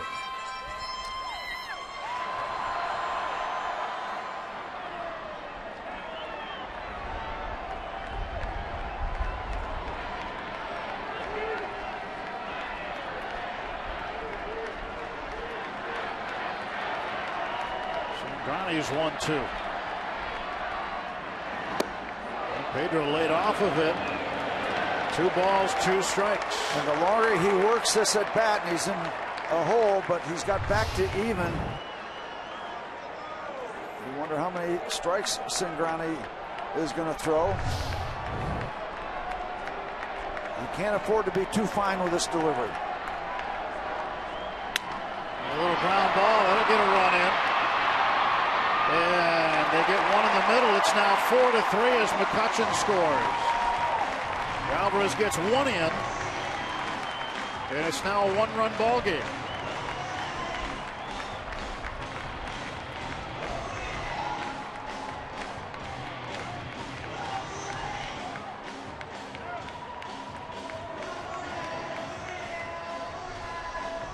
Cingrani will be taken out now by Brian Price. They'll bring Jumbo Diaz in, the right-hander. Here comes Jumbo. New ball game at PNC Park.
corners. Bottom of the 6th inning here at PNC Park. Non-stop action, heart-pounding excitement, historic performances. Don't miss the 2015 postseason beginning October 6th. Go to MLB.com/postseason for a full schedule. Well, we've gotten back to within one. Runner at third base with less than 2 outs. You've got to find a way to get this run in, get back to square one. Let's start this thing all over again and then go from there. Attainable goals. Get this run in from third. Jumbo Diaz appears number 60, 4.34 ERA. Take a look at the number down at the bottom. 9 home runs. 9. Count them. And not much history between Diaz and Cervelli. They've only faced each other once, and Francisco 0 for 1. So, second time they'll get a look at one another.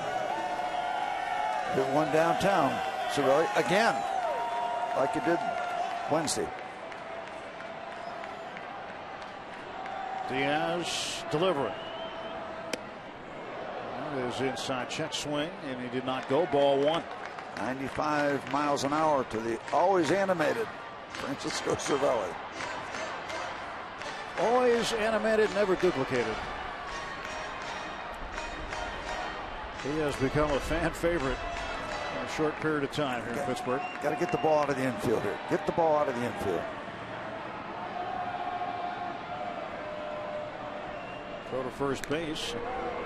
Getting back is Pedro. Alvarez, fielder's choice. RBI. Hit the ball just softly enough to the shortstop. Really extended the at-bat. Positive at-bat for Pedro for sure.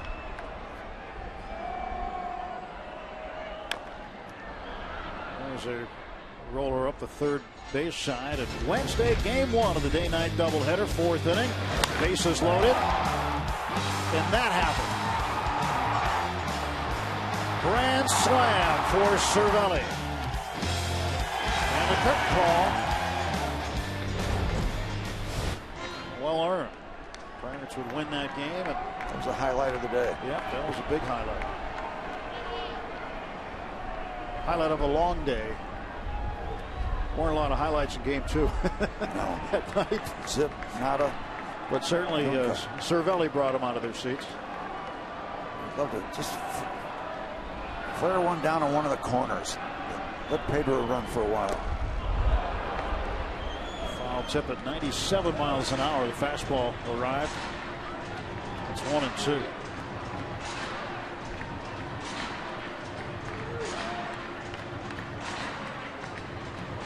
Don't know how many chances you're going to get. Just never know. Get us back to square one here. Tough with the guy that throws this hard. Fouled off. 98 miles an hour. A little more solidly struck, but fouled off to the right side. And with a guy throwing that hard, obviously as a hitter, it's just really tough because you got to start your swing earlier. And if you don't get the fastball, well, then it becomes a real challenge to put the wood on the baseball.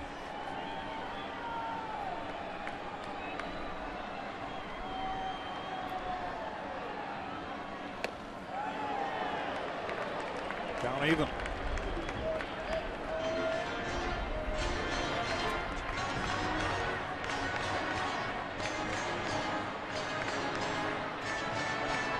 Last 9 starts for Cervelli, 12 out of 35. Hitting nearly 350 in that time.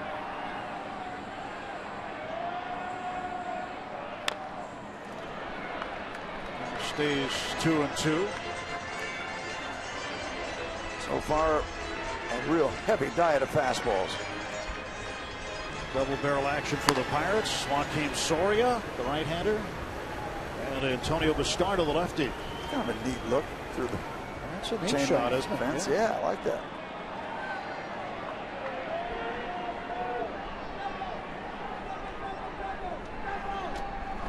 And Cervelli will go down on strikes. Diaz strikes out Francisco. Francisco had an indecisive swing, but he carried it too far. Couldn't lay off the high heat. Would have been a ball. Just so tempting to the hitters, isn't it? Hard to let, yeah, because you're starting your swing so early. It's hard to shut it down when you realize it's going to be out of the strike zone. Just for information, 5 wild pitches thrown by Jumbo Diaz. Mercer, base hit, tie ball game. Alvarez heading to third.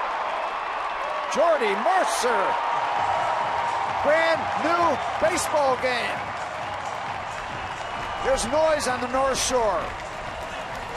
Well, the battling Bucks have battled all the way back to tie it after going down 4-0.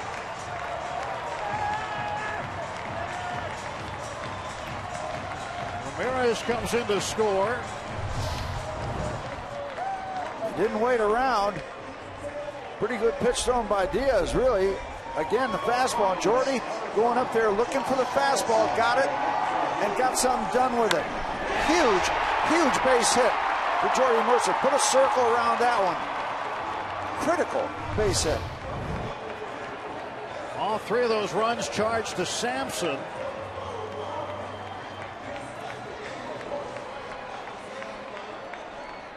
So the book closed on Sampson. He'll get a no decision.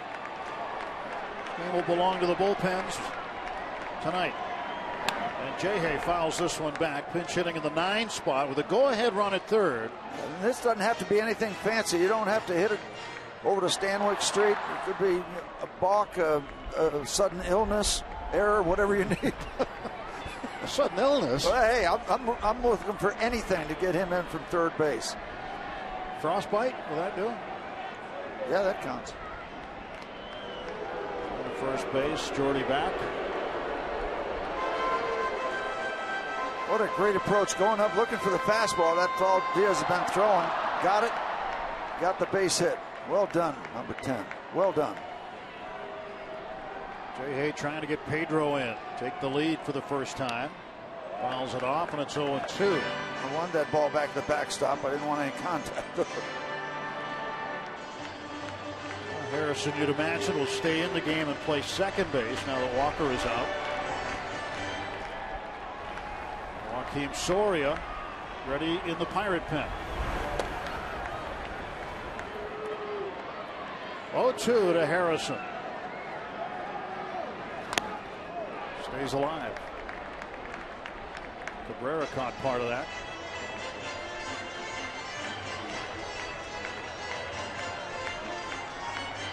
Never feels good, but probably feels worse on a cold night.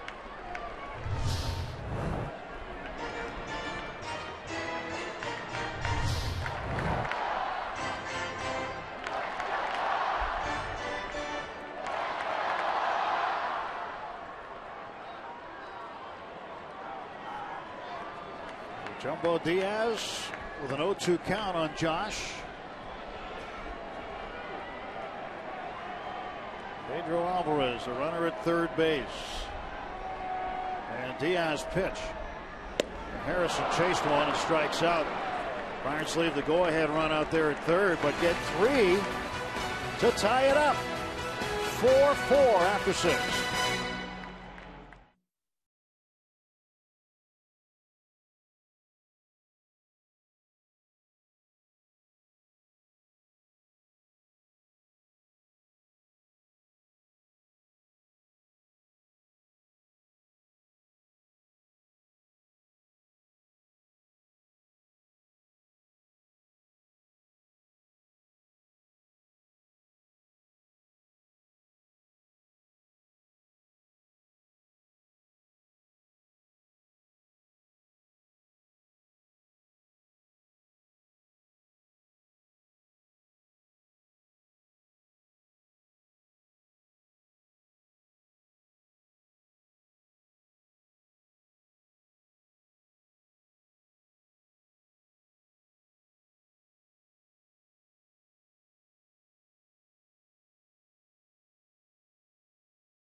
Makes it tough for the Brewers with that guy on the mound. But the game's still very viable in that ballpark for sure.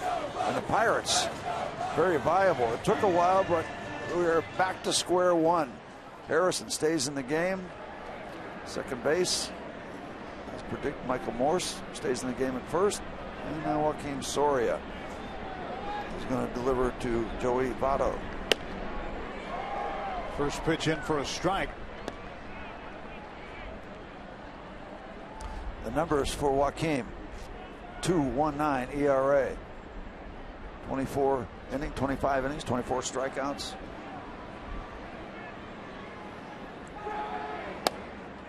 Inside on the corner, late strike call there by Tim Timmons, and it's quickly 0-2 to Votto.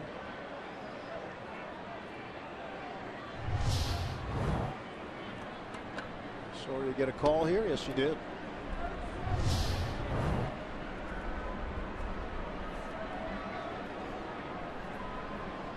Nothing in 2 pitch. And that is strike 3. Good morning, good afternoon, good night. Soria gets him on 3 pitches. Very impressive entrance by Joakim Soria. Julia Chase. I almost think that's what you got to do with Votto when you get ahead 0-2. You've got to stay away from the strike zone. You got a couple free rides to try to get him to chase, and that's what Soria did. Well, the Pirate bullpen needs to continue their solid work. Take our chances with our bullpen. Sure. Jared Hughes going a scoreless inning, giving up a walk, base hit, but striking out 2. Let the bats now in the bottom of the 7th, bottom of the 8th for the Pirates. Help out the bullpen, get somebody a win out there. Yeah, we are looking for wins this weekend, aren't we? Yes. There's a strike. That's like, we watch the Cubs. They're 2 games behind the Pirates, but basically the Pirates need to watch the Pirates. The Pirates need to get 2 wins, take care of everything themselves. Doesn't matter what the Cubs do. But not a good start in this one tonight. Went down 4-0. And then Andrew McCutchen's 4th inning solo home run was the first hit by a Pirate. They put up 3 more runs in the 6th on 3 hits.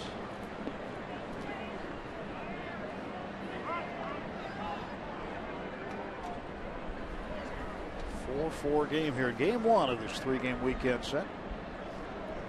McCutchen with his 96th run batted in, his 23rd homer. Popped up.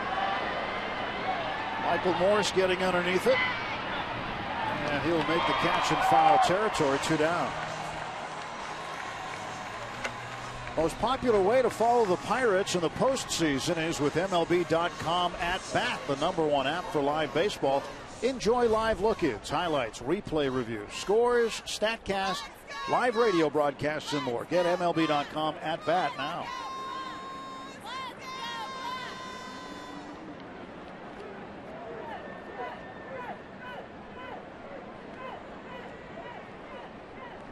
The old Expo cap there, Steve. Yeah. Yeah. You still see those. Not many, but you still see them around. Not very many at all. The beanies. They used to call them the beanies. Now the Blue Jays, followed by the country of Canada. They're Canada's team. I mean, they are in love with the Blue Jays right now. The AL East champs. Oh, nice floater. Very nicely done it. I love that pitch, 70 miles an hour. The old dead fish.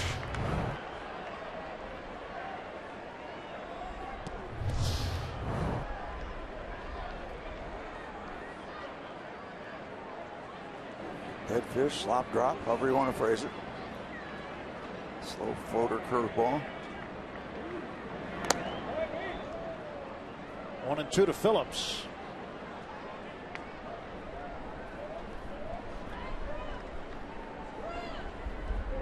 Phillips came up with a big base hit in the 3rd inning after it looked like he had struck out. He's 1 for 3 tonight. That wind howling now. Fortunately, it's howling in at us. I always thought that the cold weather, I still believe that it's harder for hitters to have, you know, quickness and smoothness tied together when it's this cold. You know, you're up there. Can you get it started quick enough and smooth enough? It just seems like the muscles aren't as loose and fluid. So pitchers like this kind of stuff. Swinging bunt, but it goes foul. Still 1-2 on Brandon Phillips.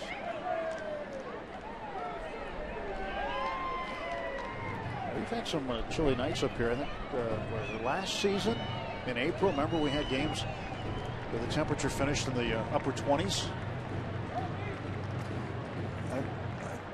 I know you're right. I have a tendency to block those things up. You don't like the bad memories? So this is nothing compared to that. Yeah, tried the floater one time too many. 2-out single for Brandon Phillips. Now the Reds with the go-ahead run on. Jay Bruce coming up. There's the curveball, and you can't leave it up that high. You know, that pitch, and there a lot of us that used to throw that. If you miss with that pitch, you want to miss it down in the dirt, so you don't leave it upstairs like that. It stays up there too long, rolling around. Now you got to keep an eye. Well, I was going to say you got to keep an eye on Phillips because he's got 22 steals, but he's gone. Ivan DeJesus Jr. will pinch run. Got to keep an eye on him too.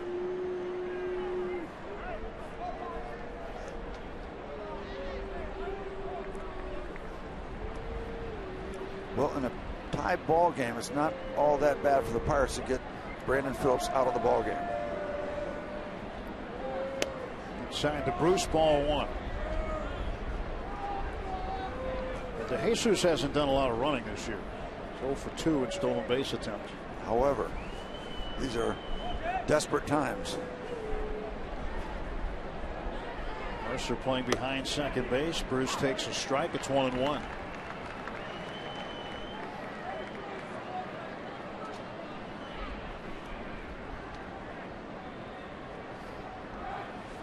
On 9 hits for the Reds, 4 runs on 4 hits for the Pirates. Soria's 1-1 delivery to Jay Bruce. Check swing. Wow. Glad that Foul wasn't ball. at somebody.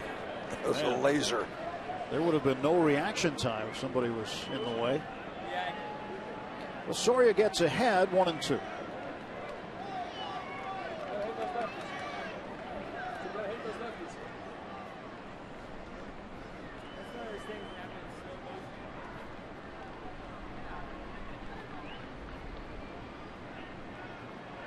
Comes the throw to first. Getting back is DeJesus. DeJesus Jr. once a Pirates prospect. Getting more big league time now that he's with the Reds organization. 2-2.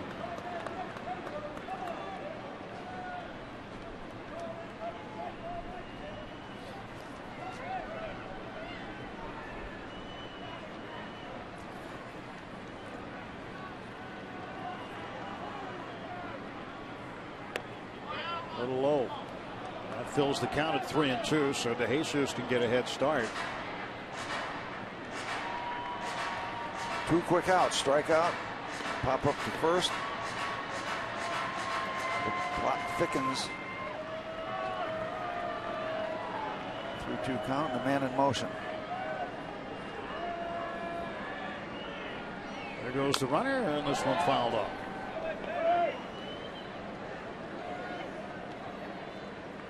DeJesus back to first base.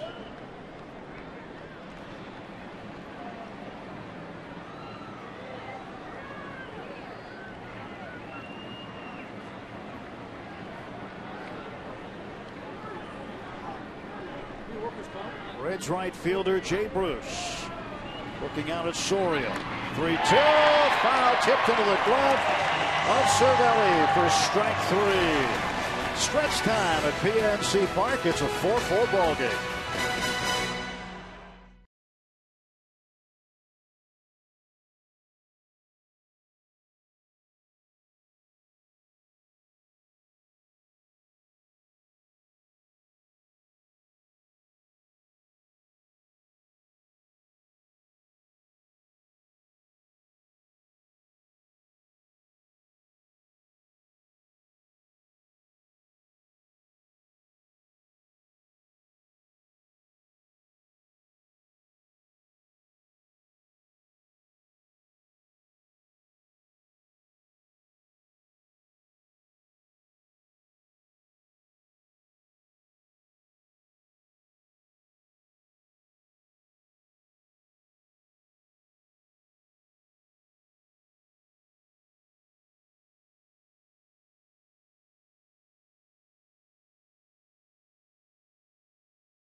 6 on Root Sports. Pirates 4, Reds 4. Bottom of the 7th inning. Yeah, the Pirates where they want to be in the batting order and where they want to be in their bullpen. Polanco is going to lead off here, and you know our 8th and 9th inning specialist, so get yourself a point or two and take your chances. Keep in mind, Jumbo Diaz has given up 9 home runs. That's a ton out of the bullpen.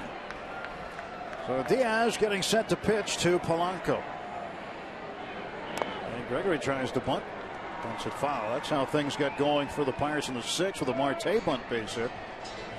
Polanco certainly capable of it.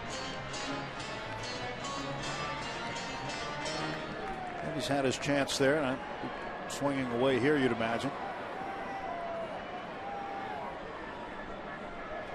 0 for 3 tonight. Average at 256.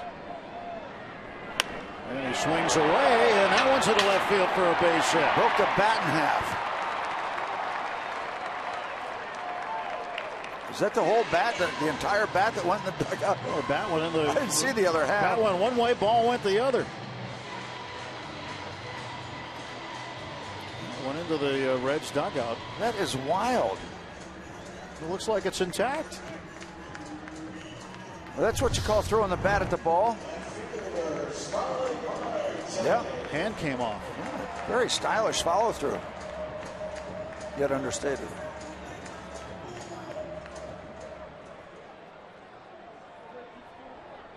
That could have added injury to insult. You hurt somebody in their dugout. Not intentionally, of course. Marte 1 for 3. Polanco back. Is this a situation where Polanco would try to get himself into scoring position? You'd think so, because he can. He's got great speed. This is an ideal situation for the Pirates. Tie ball game in the 7th. Marte pulls it foul. 27 steals for Polanco. Marte is, you go back to his at bat in the 3rd inning. I mean, he clobbered the ball, but he hit it right at Todd Frazier. It was one of those at bats where you heard 2 sounds immediately. The ball hitting the bat, and then the next sound, less than a second later, it seemed, was the ball going into the glove of Frazier. Catch a gap here. Let's watch Gregory run. Ball and a strike to Marte.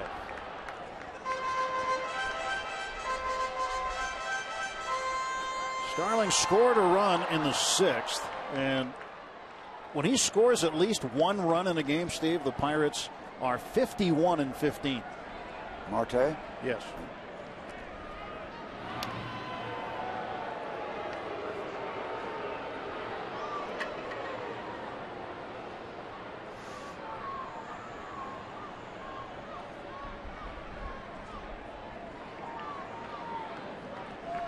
Comes the 1-1. Modest lead, but there he goes.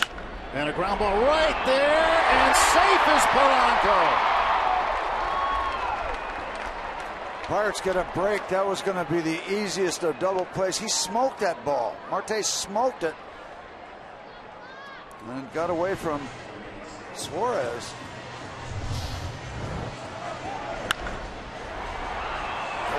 So easy. That's the best we could have hoped for. Maybe got to the bag, trying to get the bag too quickly.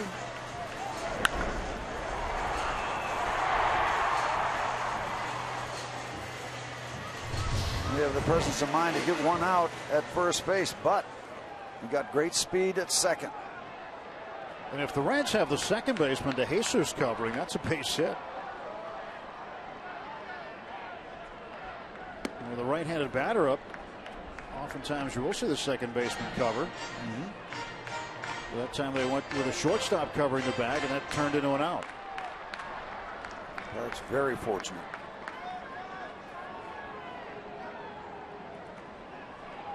McCutcheon's been hitting the ball well tonight. 2 for 3, a home run and a solid base hit. Spun out of the way for ball 2.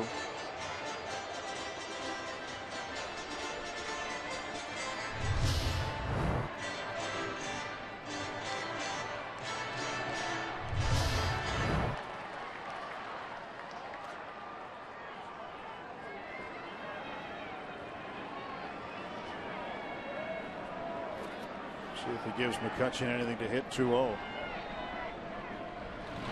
Nope. First base open. You didn't think he'd give in 2 balls and no strikes. You got Ramirez on deck.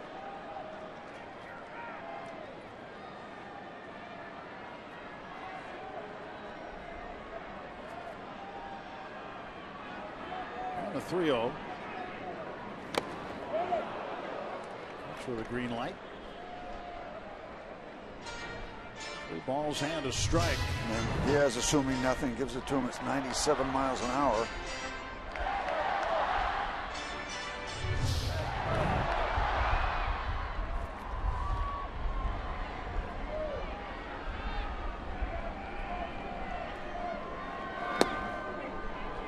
Full count.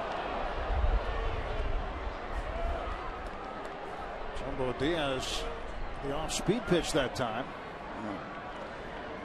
Off-speed at 89. See what he gives Kutch here. Polanco, the go-ahead run in scoring position. 1 out. And Kutch fouls it back.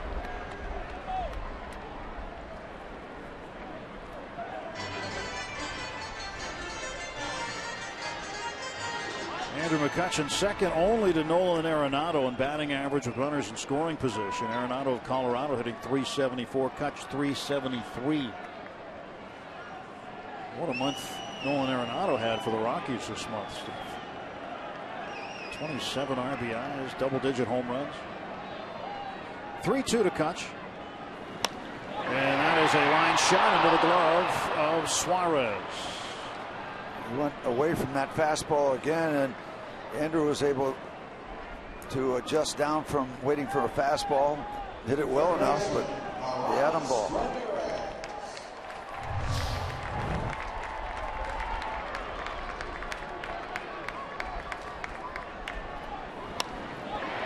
Good job by Polanco there, freezing on the line drive. You hit it hard enough, Andrew. Adam ball. Now Ramirez is due. He's got a couple of hard hit balls, nothing to show for it tonight. He walked and scored in the 6th. Big RBI out there in the bases for Ramirez. If he can get him in. 4-4 ball game, bottom of the 7th.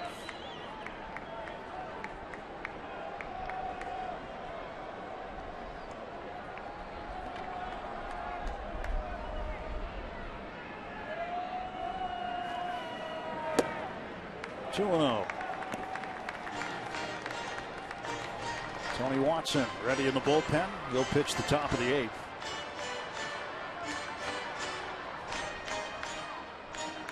Suarez, the shortstop, due to lead off. Meantime, Polanco at second base, and Ramirez hoping he can get him in. Pirates went down 4-0 in this game. They battled back to tie it up. He wanted a 2-run home run right there. Foul tipped a 99-mile-an-hour heater. Power against power. That's probably about as hard as Rams can swing. Can't throw it much faster than that from the perspective of Diaz.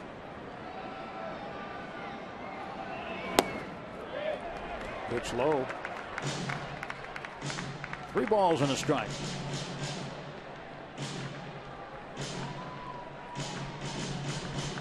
Michael Morse out in the on-deck area.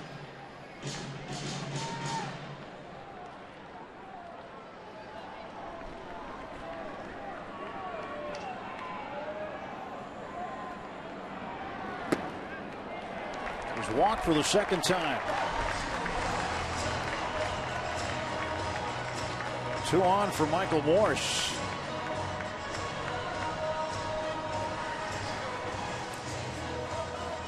First game? All right. Get your win. Her first game, sorry. Couldn't see the pigtails. Blades. Brian Price will go to the bullpen. And Diaz will come out. And the right-hander will come in for the Cincinnati Reds. Pitching change timeout here at PNC Park. Pirates 4, Reds 4.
Chip Demonic dig deep on a Friday night rocks. Pirates need to dig deep, get a hit here, get Polanco in a 4-4 game, bottom of the 7th.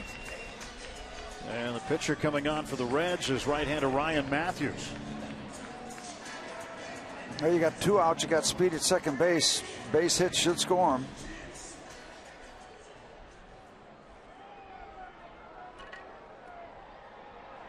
Well, Morse looking to come up with a big hit. Last time up, walked for the bases loaded. Pitch inside, and it's 1-0.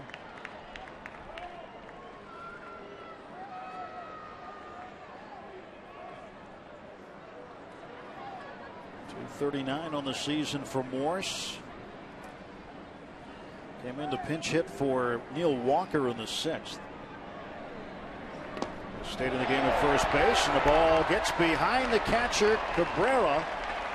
And now the Pirates with 2 runners in scoring position as the go-ahead run is Polanco at third, and Aramis Ramirez down at second now.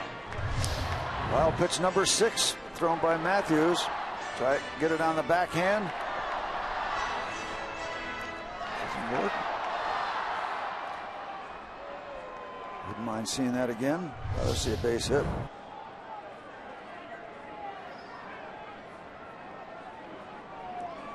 2-0 pitch to Morse. 3-0.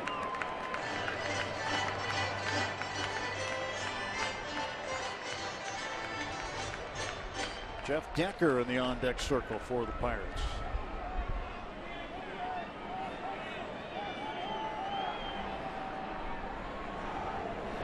Morse will take a strike this time, and it's 3-1.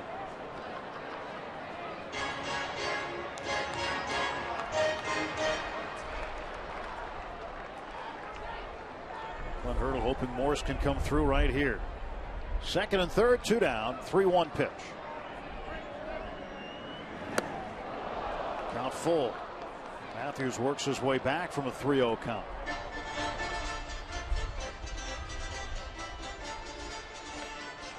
Certainly a different look from Jumbo Diaz, who just had a steady diet of fastballs, some cutters. Strike 3 called. Morse strikes out, leaving the go-ahead run at third. Matthews comes up with a huge strikeout out of the Reds bullpen.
All on Root Sports is brought to you by Allegheny Health Network.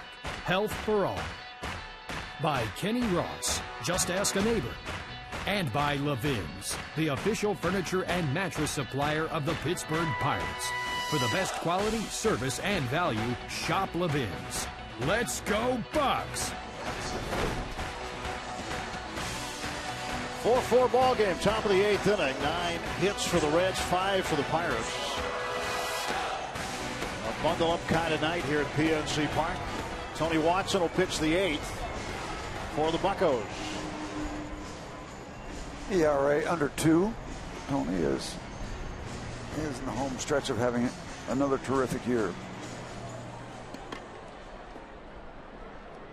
Cubs up 4-0 over Milwaukee in the top of the 6th inning.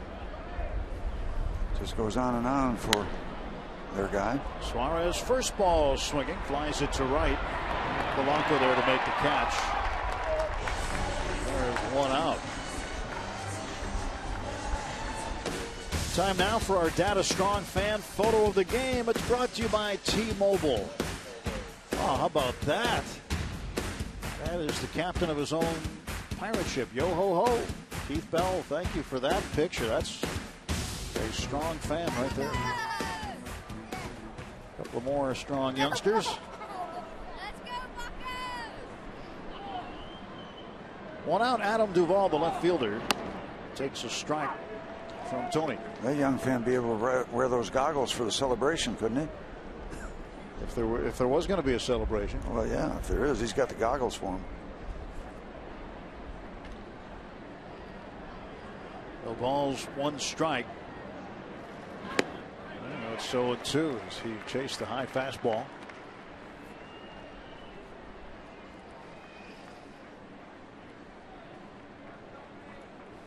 Tony's been absolutely terrific, handing the ball off to Mark Melancon when the Pirates have had leads, and even in tie games, holding on to things, keeping the score right where it is. That's his job here. 1 ball and 2 strikes. Watson tossed a scoreless 8th inning Monday against St. Louis. 10 straight scoreless appearances. And now warming up for the Reds is Carlos Contreras.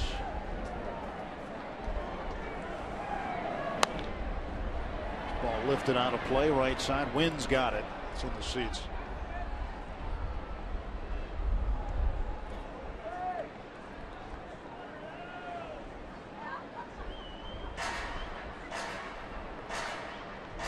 One and 2. Tomorrow night, the final night game of the regular season. Cabrera, the catcher, on deck.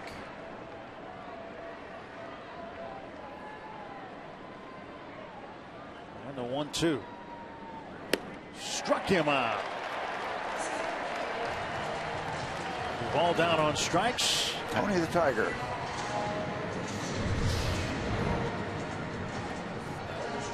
Upstairs, gets him to chase.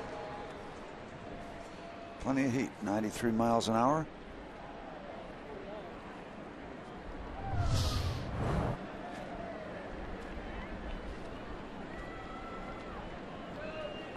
Switch hitter Cabrera batting right-handed again against the lefty Watson. Started the game from that side of the plate with Liriano on the hill.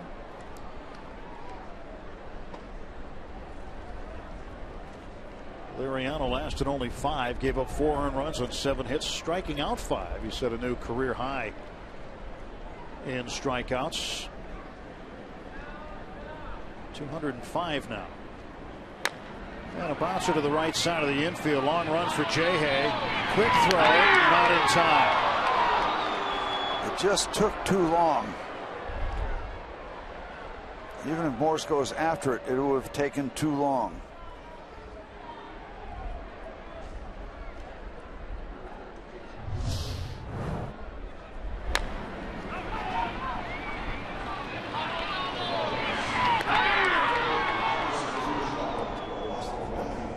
For that ball to get through, bouncing high.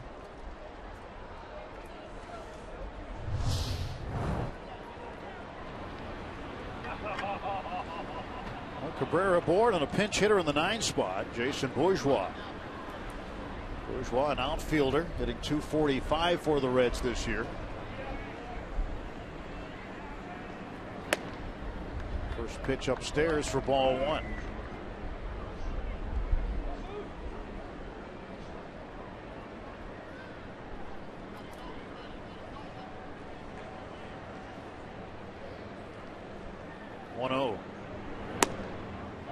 That misses. 2 balls and no strikes. Reds with a go-ahead runner on base. 2 men out. Watson falling behind Bourgeois.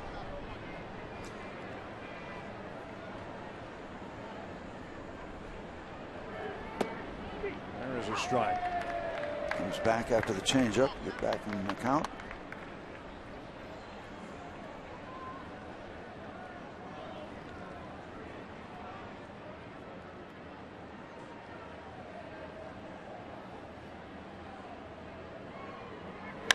This one is well hit. Going back after it, McCutchen. He's got room. He makes the catch, and the side is retired. No runs a hit. 1 left. Pirates coming to the plate in the bottom of the 8th.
The Friday Night Rocks on Root Sports. Buccos need a run right here. Bottom of the 8th inning on the UPMC scoreboard.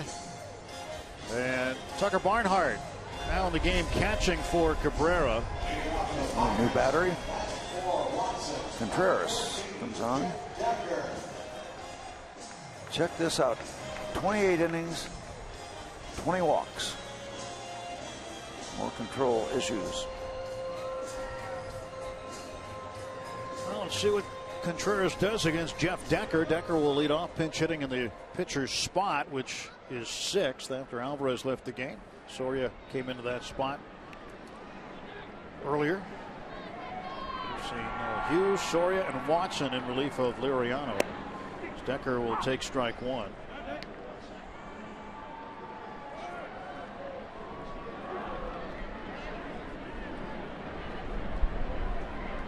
Oh, 1 to Decker. Nothing in 2. For Decker, his role different than it has been during the regular season at AAA, or his regular player here at the Pirates. Maybe getting 1 at bat a game. Pinch hitting role can be tough. Yeah, what he's done a good job off the benches is with his eye, getting some free passes, extended at bats. Some moisture coming down from the sky, it looks like. Manny Lopez, head groundskeeper, was out talking to the umpire-in-chief, crew chief Tim Welke, between innings. Contreras 0-2. Strike 3 right by him. 1 gone for the Pirates in the 8th.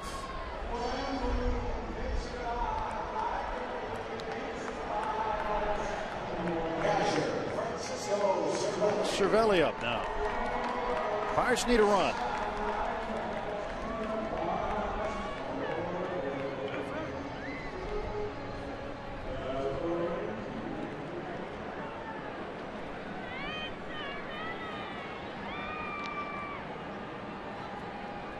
Cervelli tonight is 0 for 3. At the bottom of your screen, you see the Point Park University tweets about that 6th inning. Mercer with a base hit, played the tying run. So far, Mr. Contreras has shown no signs of those control numbers previously posted of appearing right now. A bunch of strikes.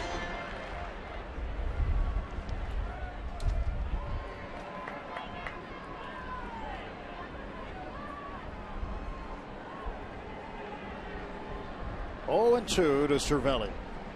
Here's the pitch. Outside 1-2.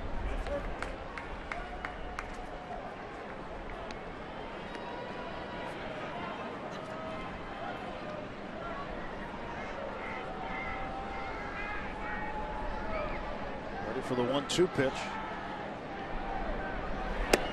That's high. Count is even 2-2. That might take just 1 swing here late. I wouldn't try it to left field right now. A gale blowing in.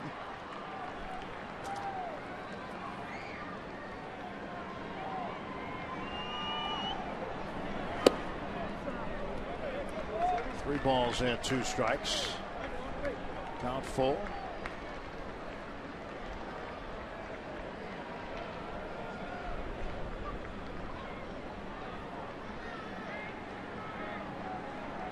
The 3-2 pitch. Bunts it down to 3rd. That's a fair ball.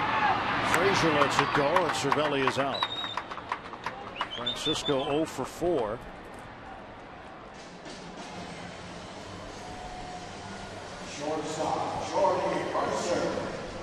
Well, 2 outs. Base is empty. Jordy Mercer will be the hitter. Mark Melancon now warming up for the Pirates. He would come in the 9th in a tie ball game. Mercer with a huge hit to tie this ball game up last inning. See if he's got another one in him.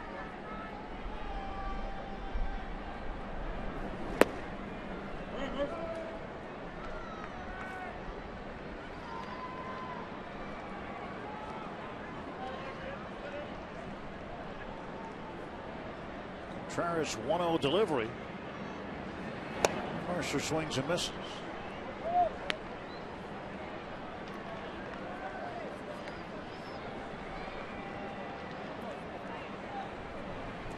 There's so much at stake for the Pirates, so little at stake for Cincinnati. Bad conditions. This is when you get tested to see how the Cincinnati Reds are grinding it out. They're not playing like a team who's lost 12 in a row. Pirates trying to do everything they can to come out on top of this one. Well, not only has Brian Price's team lost 12 in a row, but they are poised to have the worst postseason All-Star break record in Reds history. They're 24-49 since the break. The last time they were near there, 1933, 25-51. 1945, they were 28-56 after the break.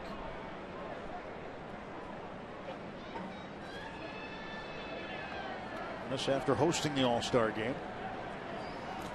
They certainly are grinding this one out.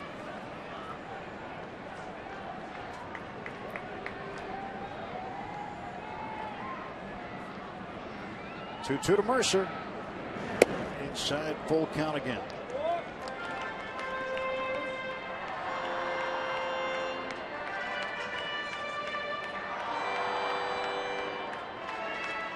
Josh Harrison hoping to come up this inning.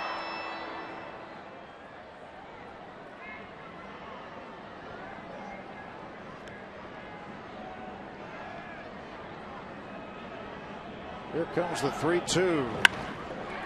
Ground ball left side. Suarez with a backhand play. And we go to the ninth. Pirates retired in order in the bottom half of the eighth inning. A 4-4 game in Pittsburgh.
The Reds continues tomorrow evening. Our coverage from PNC Park starts at 6:30 with Pirates pregame presented by WB Mason on Root Sports. A.J. Burnett at 9-6 will oppose lefty Brandon Finnegan, who's 1-2. That's the matchup tomorrow night, but still business to conduct tonight. It's a 4-4 game. Mark Melancon coming on. Well, we have a moment, Tim. This is my last TV game of the year. So I want to thank all the Emmy Award winning group down in the truck, Adam and Pete, Jason, Tyler, the whole group. Thank you so much for the guidance and the patience. It's been a wonderful ride this summer. I'm not going anywhere. We just do radio after we get through the weekend, postseason. So I'm going to look forward to that. But fellas, thanks for all the help. It helps. And, appreciate all the folks tuning in to watch this wonderful, wonderful season the Pirates are on, and hoping to continue, and it will continue. Mark Melancon on to work the ninth in this tie ball game. Thanks so much. How many years for you now in the Pirates organization, Steve? 12. 12 times what? 57 of them. 57 years. Terry, yeah. Terry roams around all over the place. Yeah. Chad always is. Chad's putting up with a little weather down there. These guys are as good as it gets. They're better than good. Great shots all season long. Great camera work. Don't forget Ricky, too. Ricky, the great sounds.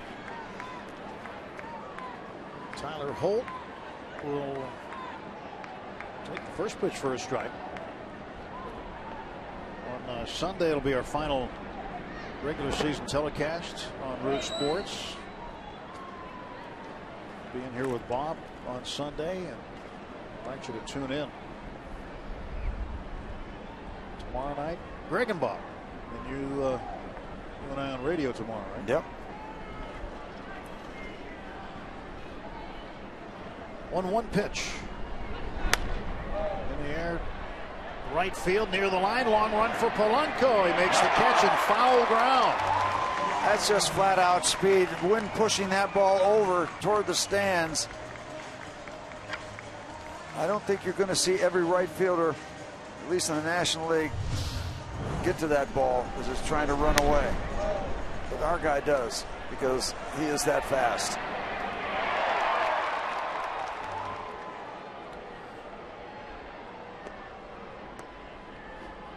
Allegheny Health Network Supermo giving us a good look at the strides of Polanco.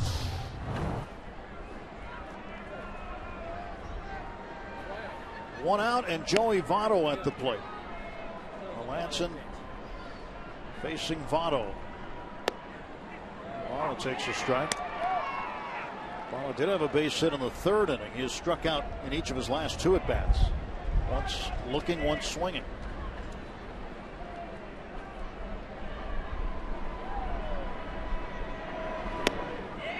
Ball and 1 strike.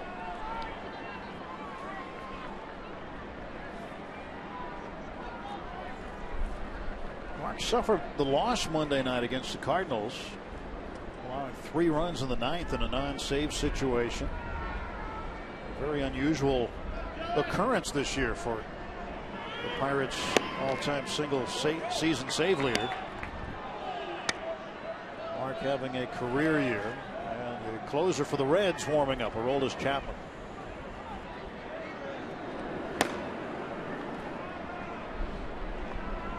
That'll heat up the building. Sure will. Let me ask you this, though, Steve. When you look at things, if it stays 4-4, do you use your closer if you're on the road in the bottom of the 9th? Or do you try to save him? Looks like they're going to use him.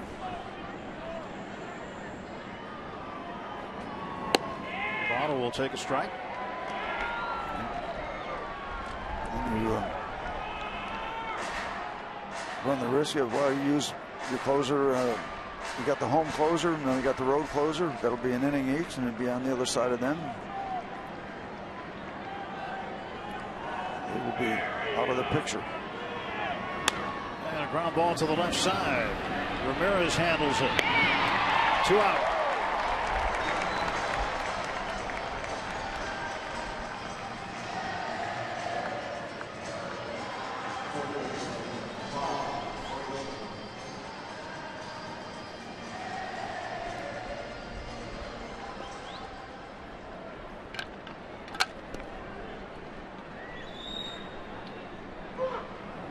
Will face Todd Frazier now.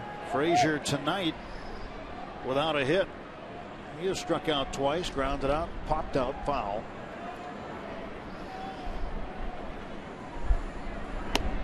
Takes outside for ball 1. No, it just got busted. It's not my 57th year with the Pirates. 56. I started in 1960, so you count that 0 year. So, yep.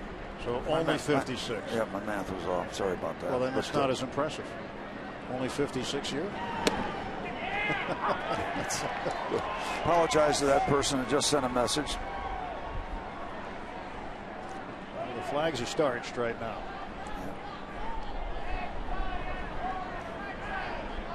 Yeah. Straight over toward the right field foul pole. That is a strike. Tough night for Todd Frazier.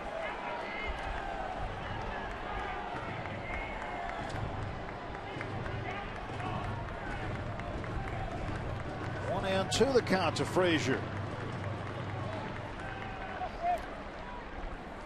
2 outs, top of the ninth of a 4-4 game, and Mark Melancon deals the 1-2, and he strikes him out. Cervelli has to throw down to complete the strikeout. It's a 1-2-3, top of the ninth inning. We go to the bottom of the ninth inning. Josh Harrison will lead off. Jay Hay will be followed by Gregory Polanco. Starling Marte will hit third.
Four runs on 10 hits and an error for the Reds. 4 runs, 5 hits, and 2 errors for the Pirates. Buccos with a 3-run sixth tied this one up. They went down 4-0 early. The Reds haven't scored since the third. And now here in the bottom of the ninth inning, Jay Hay starts things off, and he will face the flame-throwing lefty, Aroldis Chapman. 64 innings, 112 strikeouts. That's almost 2 an inning. 3 home runs given up.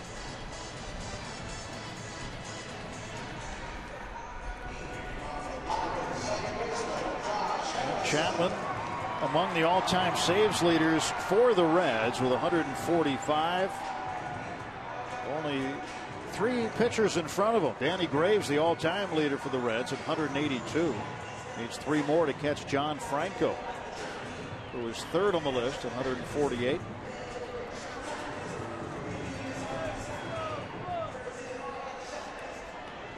Josh Harrison will be up there looking fastball, you'd think.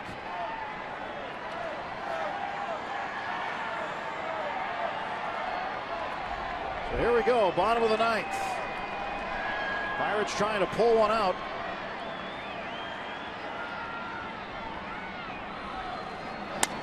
And that one is pulled foul.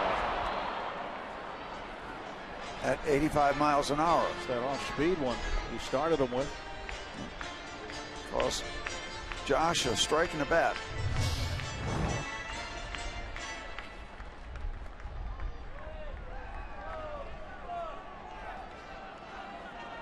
Not surprisingly, you're out in front of an off-speed pitch from Aroldis Chapman as early as you have to start the swing.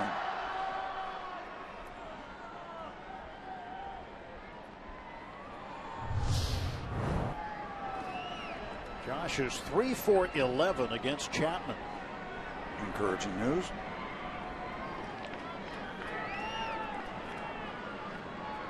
Oh, 1 pitch. Getting the off-speed pitch. He starts him off with back-to-back off-speed pitches. That's almost cruel. When you're thinking you got to be aware of 100 miles an hour. Well, this sets up that fastball, doesn't it? Yeah, but then, you know, that's what you think. But that might be what he wants you to think also. He's in the driver's seat. He can go back to a breaking ball.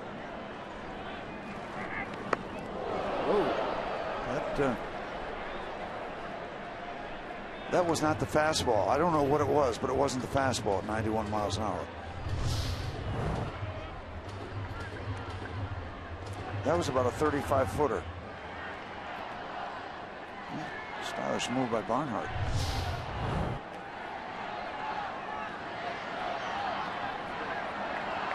Ball and 2 strikes to J-Head.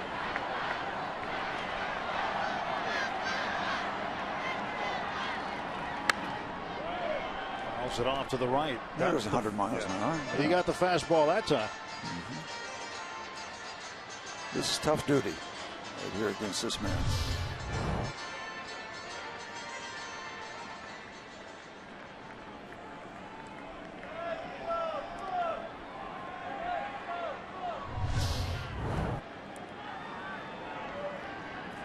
But also a little drizzle to deal with it visually when you're facing this kind of heat.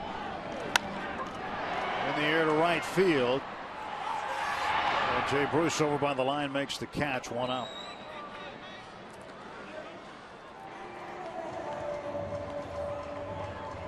Gregory Polanco will be next up against Chapman.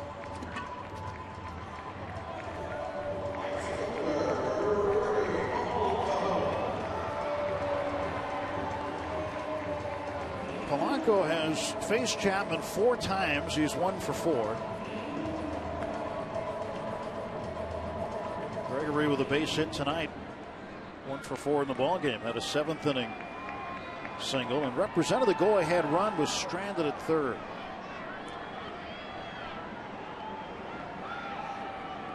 One out, nobody on. This ball at 99.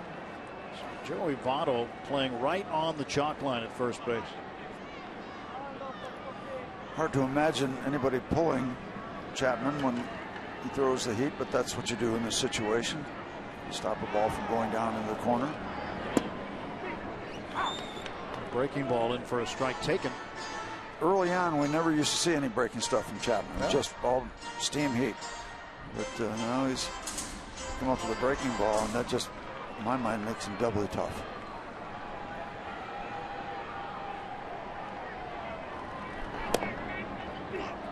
A strike call, 1-2.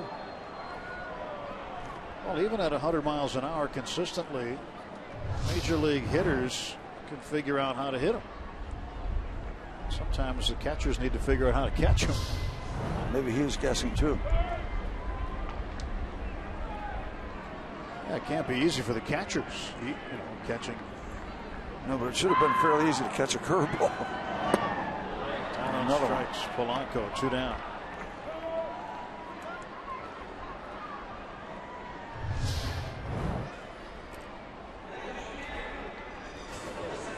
Well, he's been throwing more breaking pitches than fastballs.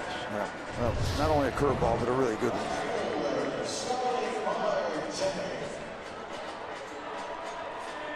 Just jogging the memory, Steve, I can't remember seeing him pitch against the Pirates where he's thrown more breaking balls than fastballs. He will throw the breaking ball, but not on a regular basis. 3 of his 9 pitches so far have been fastballs, 6 curveballs. Another one there. A changeup actually there, but it's an off-speed pitch. Becoming an all-purpose pitcher. Yeah, a little fadeaway, off-speed pitch.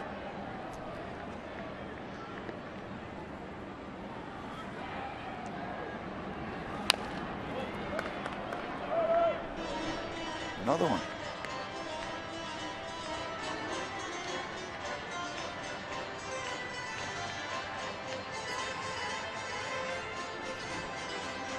Chapman getting ahead of 0-2. Antonio Bustardo preparing to pitch the top of the 10th.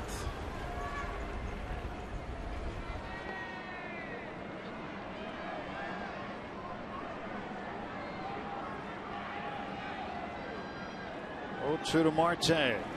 Whoa. 102 miles an hour. You kidding me? I guess you can't catch what you can't see.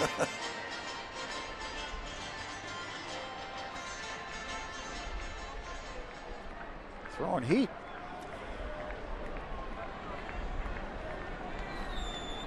Some serious heat. 102 miles an hour. Saving it up after all that off-speed stuff. And he strikes out Marte with a 101-mile-an-hour fastball, and we go to the 10th. 2-3 go the Pirates. Extra innings at PNC Park.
Joe Madden getting him out early and getting him rested up for Wednesday. He'll face the Pirates. Something else. Yep. History making. And really mind-boggling in a way, because I mean, he's been a good pitcher, but nothing even close to what he's done this year. No, well, you know, you saw it coming a little bit when he came over from Baltimore. Went 10-5 last year. But, boy, something. And again, the only question that remains is how long it's going to run. How long this run is going to last. I'll take our shot with him right there, Garrett Cole. Clint Hurdle was asked directly today if he was ready to name his wild card game starter. He said no, but it wouldn't be a surprise. So now let's prolonging the drama. Antonio Bastardo on the mound to pitch the top of the 10th inning. Face Ivan De Jesus Jr., Jay Bruce, and Eugenio Suarez. Number 6 pitcher on the night, Liriano, Hughes, Soria, Watson, Melanson, Bastardo. This guy came from Switzerland to see the Bucks. It's not exactly next door. Came to see a game that's still basically neutral, 4-4.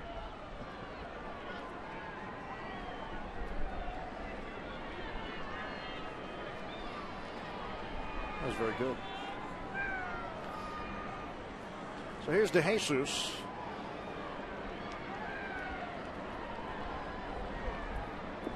Jesus facing Bastardo, the pitch.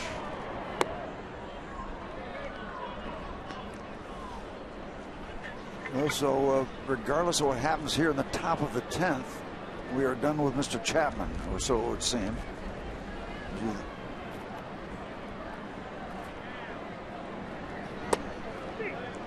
Strike call. It's the 21st extra innings game, by the way, for the Pirates. I mean, the wind has been howling all night, and it makes it difficult on the outfielders. Also makes it tough on our camera guys, and we appreciate your work tonight, because we got Troy up there. Yeah, we know they're not in ideal conditions. It'll be tough up by the umbrella. Troy and Kevin up there. They're bundled up. Camera's bundled up.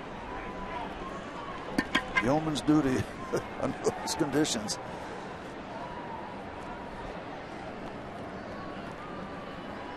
One-two pitch to De Jesus.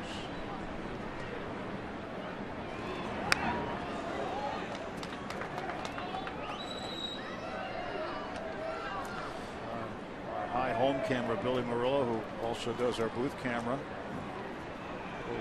He's been battling the elements tonight. He's smiling, but he doesn't mean it. Yeah, he does. Uncle Bill, great working with him. He's the MacGyver of our crew. He just invents stuff just for fun all the time. Something's broken, he fixes it. You don't even know he did it. Till much later. 2-2. Broken bat roller. Mercer behind it. Backhand play. The throw. He got him. Nice play, Jordy Mercer. Yeah, when your season's kind of on the line, you come up with those plays in a tie game in the top of the 10th. That's Major League Baseball right there. Terrific work. Lead off man in the 10th. Great play. That is a great play. You got to go over there on the backhand side. Throw back across your body, have something on it, and accurate. All those things come together for that out. Pitch to Jay Bruce. Foul ball, strike one. This play certainly worth another look.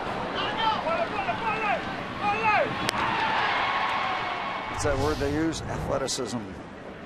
It's one thing to get to that baseball the way he did, but then to make that throw and have it be as accurate as it was. That is a great play. And that's strike two to Bruce.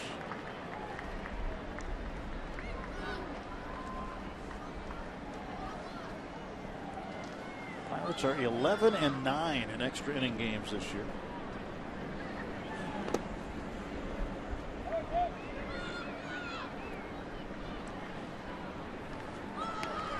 And 11 for Cincinnati in extras.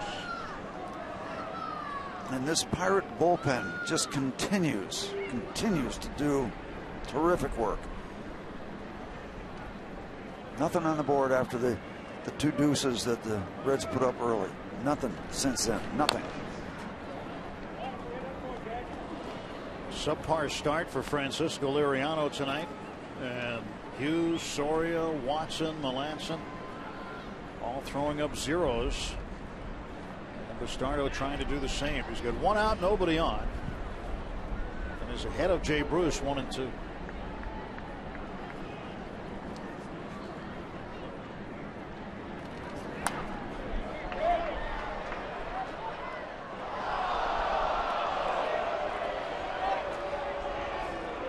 Sam LeCure, right-hander, loosening up for the Reds.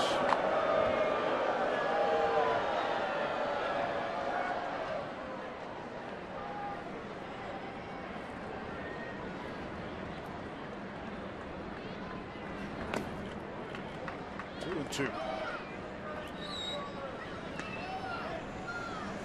weather on the eastern seaboard, 3 games postponed. They were postponed early today, Steve. The Yankees in Baltimore, the Nationals in New York against the Mets, and the Marlins and Phillies.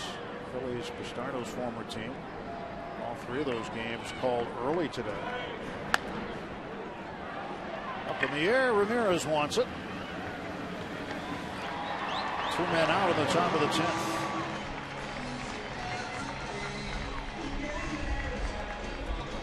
We hope our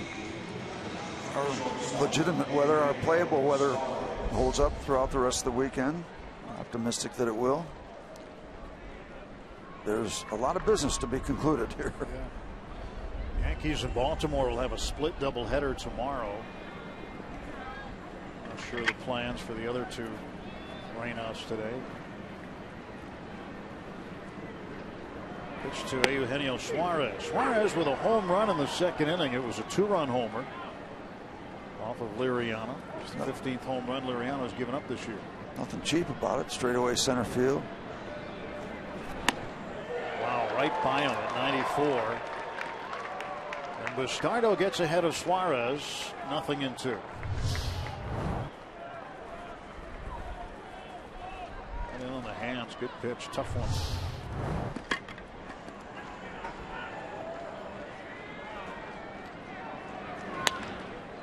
In the air to right. Let's go to work. Let's go to work. For the 10th. Bastardo has retired 21 of the last 23 batters he's faced.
Jerky all season long.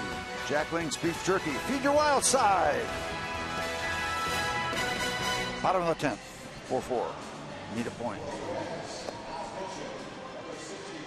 Well, the Reds will bring on a new right-hander. As a wave the Jolly Roger between the raindrops tonight.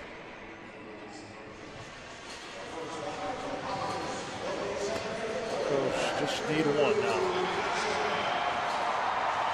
Those will come in handy next month. Those Blaze orange ponchos. Deer season. Yeah, that's right. Numbers for Sam. Giving up a couple home runs, just in case you're interested. Let's see what Evander can do right now, what he did to the Cardinals just before the All-Star break. Well, he could end it quickly. He's had a couple of hard hits tonight, including a home run. First pitch down low, ball one.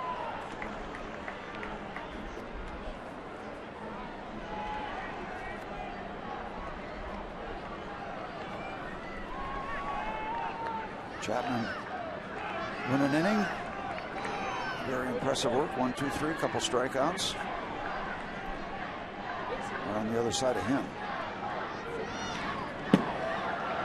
2-0 to Kutch. Since 2013, Steve, the Pirates have had more walk-off wins than anybody else. Last two seasons, 29. They've had 10 this year. Tied for the fourth most. Maybe they can pick up number 11 and soon.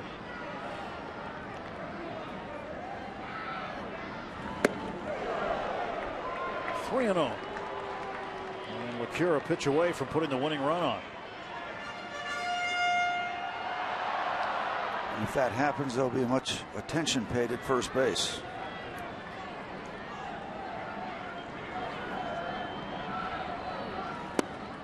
And a strike. 1 to McCutchen.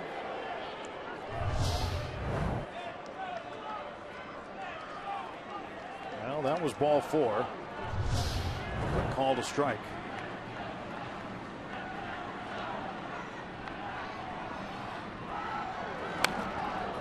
count full at 3-2.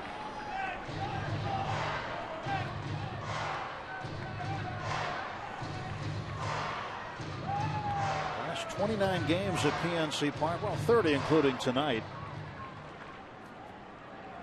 McCutchen has 40 hits in his last 30 games here.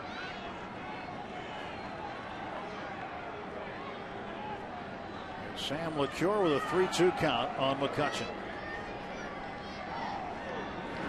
And a base hit. Action. Third hit of the night for McCutchen. And the Pirates have the potential winning run at first.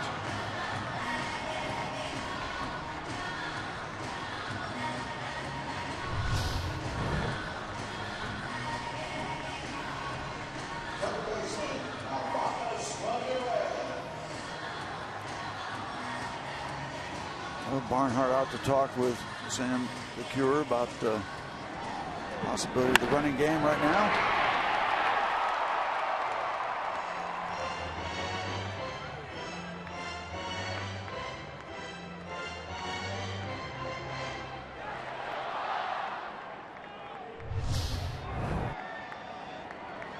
Nobody out, man at first, and Ramirez up.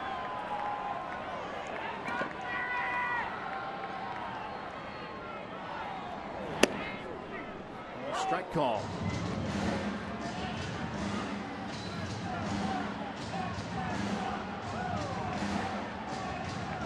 For 2 tonight, but those two were very deep flyouts to center field.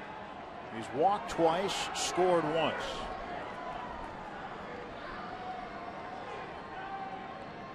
Go to first.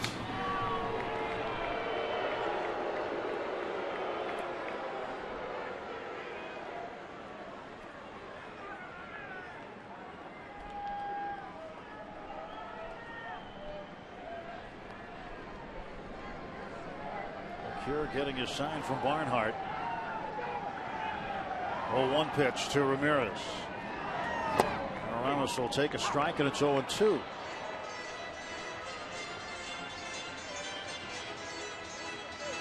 Wasn't a bad pitch to take a whack at there. Normally we see Ramirez aggressive early in the count. A lot of times he gets a good strike, he'll swing at the first pitch. Well, pitch a little off the plate outside, so that's why he didn't take a rip at it. So a favorable call for LeCure.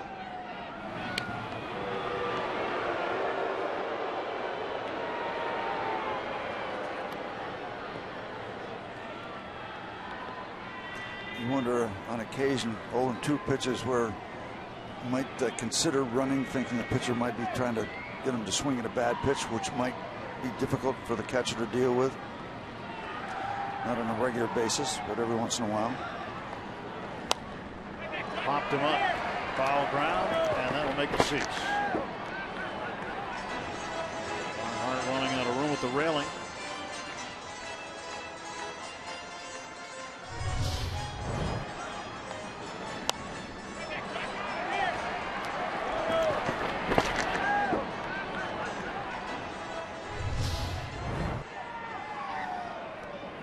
Kicked the camera on his way to chasing that foul ball.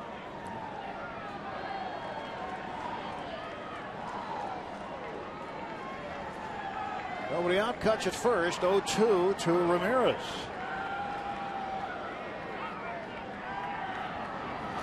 Ramos strikes out. One gone in the bottom of the 10th.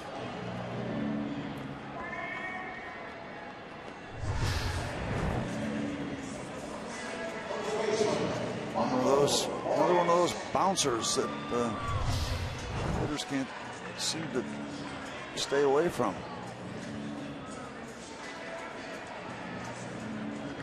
Curveballs in the dirt.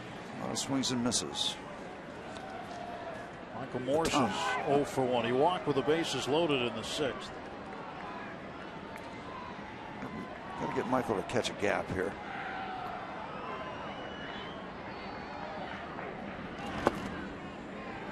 Got to figure Morse will be starting at first base tomorrow. That's what we've seen against left-handers recently.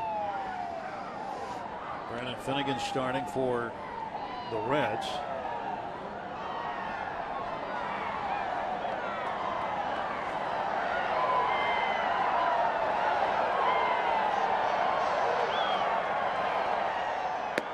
Two and 0.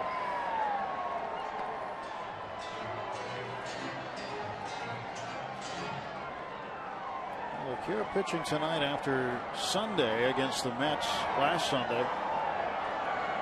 Had to come in the third inning back of Kivas Sampson to a season high 2 1/3.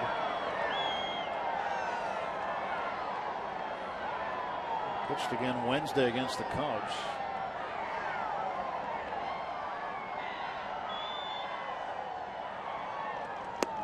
Morris looks at a strike, 2 and 1. Not giving in, throwing the fastball, get something soft at 74 miles an hour.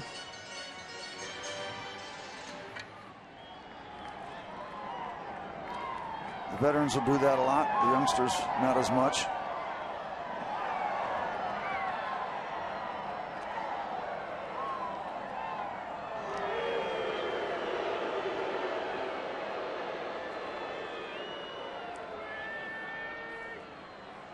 Two 2-1 count. Running count, Steve? Yeah, historically, yeah, happens a lot. And a modest lead, not a huge lead. And a ground ball to second. And we are going to the 11th. 4-4 after 10 full innings at PNC Park.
Chilly Friday night at PNC Park.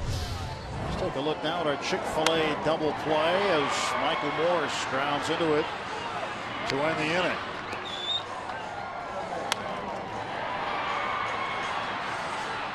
Jesus to Suarez to Votto. Cutchin had a base hit. He's got 3 hits tonight, 3 for 5. Sean Rodriguez comes in for Morse defensively at first base. Bastardo stays out there for his second inning, and why not? 3 up, 3 down in the 10th.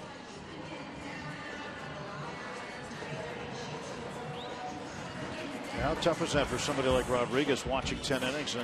You've got to come out fresh and warm in the top of the 11th. Play like you've been out there all night. And stretch as much as you can and go get it. The faithful here hanging in, hoping for a Pirate win. They need it. Cubs well on their way. Adam Duvall will lead off for Cincinnati. Duvall had a double back in the second inning. He struck out twice, walked once. Bastardo starting his second inning of work. He got him 1, 2, 3 in the top of the 10th. And as you said, he has been terrific. Since being just so early in the year, he's on a great streak. Bottom of the order due up for the Reds.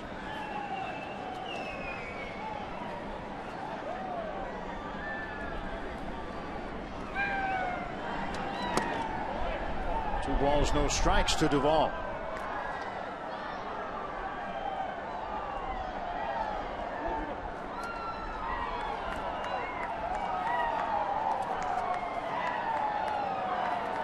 Folks hanging around hoping to see a winner tonight.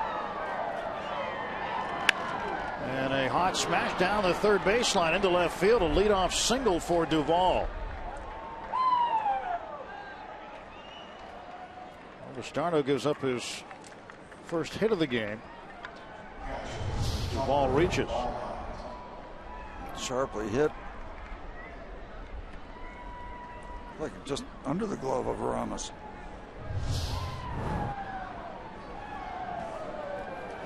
So the Reds have action. At the bottom of their batting order.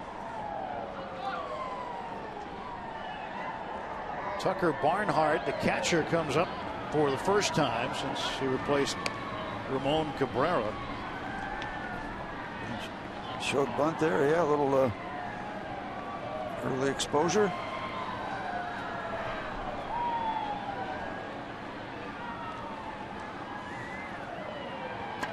Pitch to Barnhart. He will square. Pitch up high.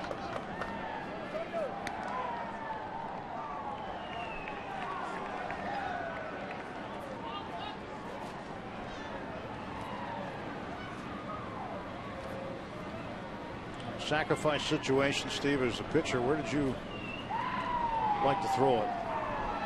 Where's the ideal spot? Well, if you're trying to prevent him from doing it upstairs, sometimes you get to get popped up. That one is back to Bastardo. He'll have one play. Never look to second. Can't go there unless you're sure. One out, and the Reds now with a man in scoring position. Barnhart with a sacrifice bunt. A couple of things. You can try to throw something high fastball to get him under to pop it up. And also, sometimes you go with breaking balls downstairs. They'll tip the end of the bat down, get some foul balls.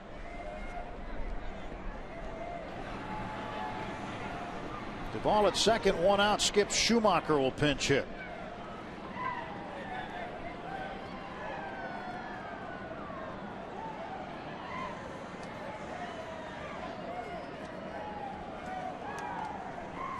Schumacher hitting .245 on the season.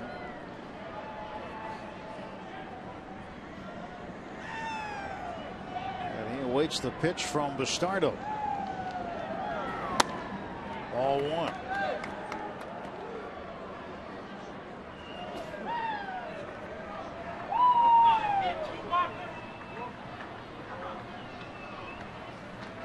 And he's got one career pinch hit home run. And it came against the Pirates when he was a Cardinal in 2009. He hit one off Matt Capps and the Pirates closer.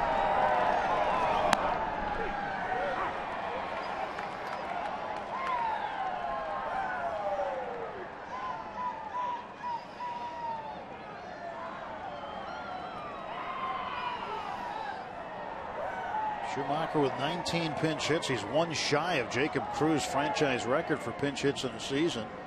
Cruz set in 2005 with 20. Bastardo gets ahead. Well, the left-hand hitting Schumacher at the plate. Mercer has a chance to try to keep an eye on Duvall at second base. He's still getting a very legitimate lead. You got to play pretty honest in the infield, trying to prevent anything from getting through on the ground. Schumacher leading all major league pinch hitters in plate appearances. 79th plate appearance as a pinch hitter right now. See if Antonio can get him to chase. 1-2 pitch from Bastardo to Skip Schumacher. Struck him out. Didn't need the chase. Got the take.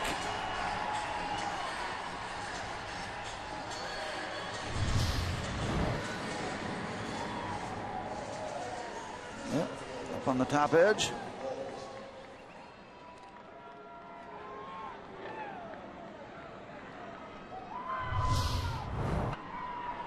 12 different Reds batters have struck out tonight. 12 total, some multiple times.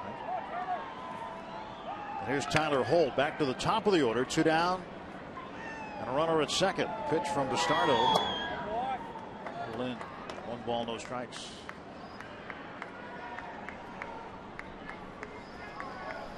Well, the Braves beat the Cardinals tonight, Steve, 4-0. I wonder what the Cardinal lineup looked like. I hadn't checked it, but I'm sure some guys are getting some at bats right now. 1-0. There's a strike in the outer half of the plate. By the way, this is the anniversary of a 17 strikeout performance by Bob Gibson in the first game of the World Series back in, I think, '68. Struck out 17. They asked home plate umpire Tom Gorman after the game how Gibson was. He said, well, he struck out 10, I struck out 7. One pitch is high away. He got 10, I got 7.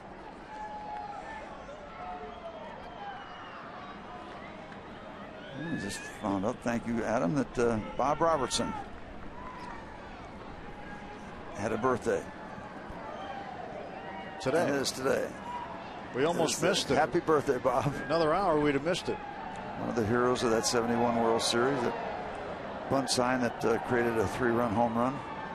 2-1 pitch to Holt. Swing and a miss. There's Bob Robertson, was the guy that the iconic image of Steve Blass jumping into his arms at first base after the final out in Baltimore. Yep. It's a great day. A lot of home runs, a lot of power for Big Red. Also one of the best defensive first basemen that around in that particular time. Great hands.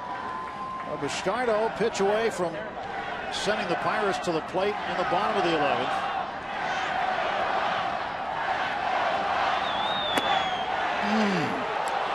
So close.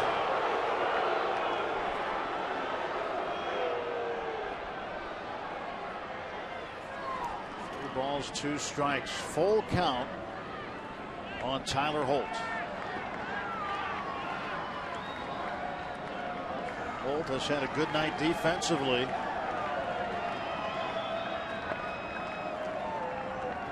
Taking a couple of extra base hits away from Ramirez in particular. He got out of the box so quick, the home plate umpire Tim Timmons couldn't make a call one way or the other. 2 on and 2 out now for the Reds. And this is what you don't want. You didn't want to face Joey Votto. You didn't have to. Any more tonight? No parts of him. Don't like Votto up with runners on base. 1 for 5 tonight. He singled back in the 3rd inning and scored. He has struck out twice. And Bastardo facing Votto with 2 on. Pitch outside.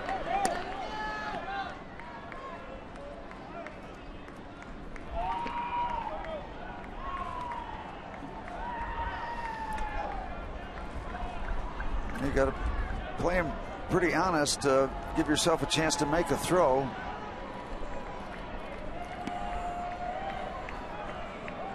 Two outs. Obviously, runners off at contact. Base hit to the outfield. Got a good chance to give the Reds a run. Ball and a strike. Good block by Cervelli on that ball in the dirt. Keeps Duvall at second.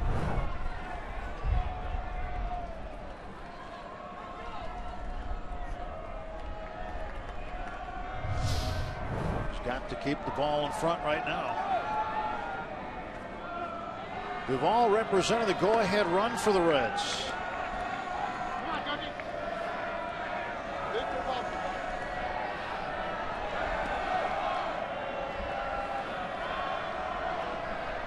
One pitch from Antonio Bastardo.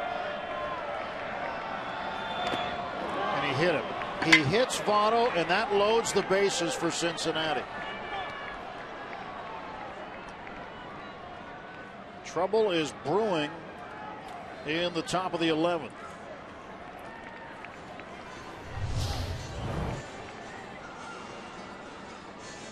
right off the elbow.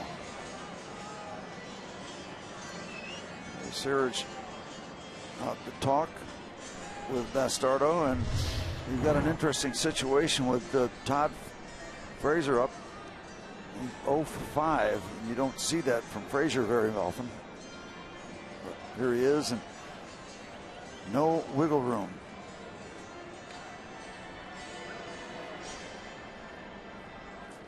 Well, Bastardo, who was airtight in the top of the 10th, pitching multiple innings now with 2 outs.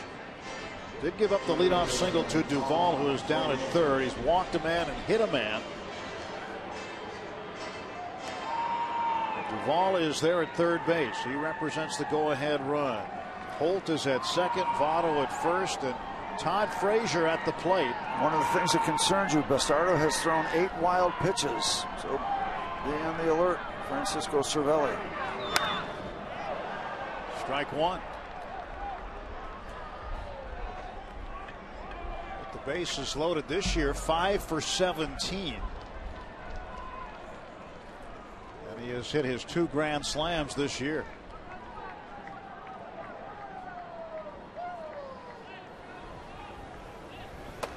Vance Worley starting to loosen up for the Pirates.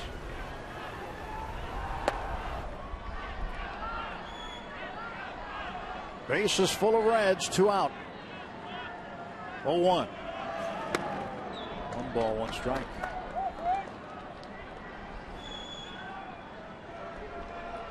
A clean 10th for Antonio. After striking out Schumacher, a free pass and a hit batter has gotten us into this mess. His only career hit, a home run against Bastardo. Up in the air to right center. Long way to go for McCutchen.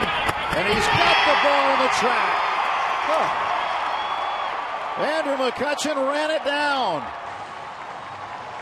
And the Reds leave him loaded in the top of the 11th inning as Andrew McCutchen got on his horse and said, "Giddy up."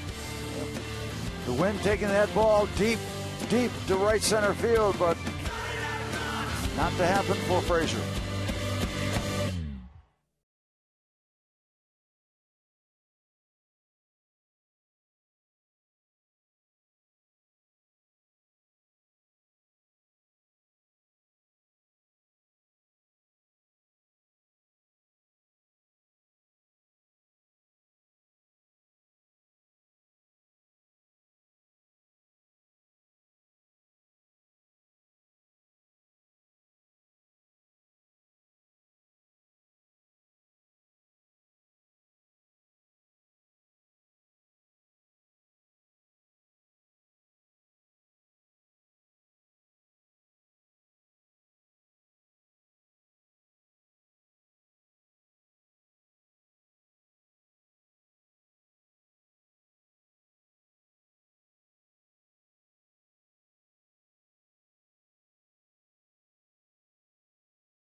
By Jack Link's Beef Jerky all season long. Jack Link's Beef Jerky, feed your wild side. Well, the heater's still working.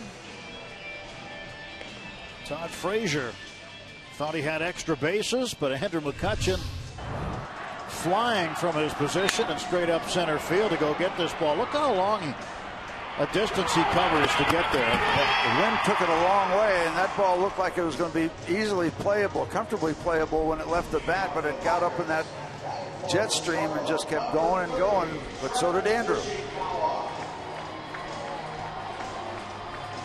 That helps out Antonio Bastardo as he pitches 2 scoreless innings tonight. Pitched well enough to get him the win then. didn't he? Let's see if the Pirates get him a win. And Travis Ishikawa came up with a huge October home run last year for the Giants. A pennant-winning home run. He'll face right-hander Colin Ballister out of the Reds bullpen.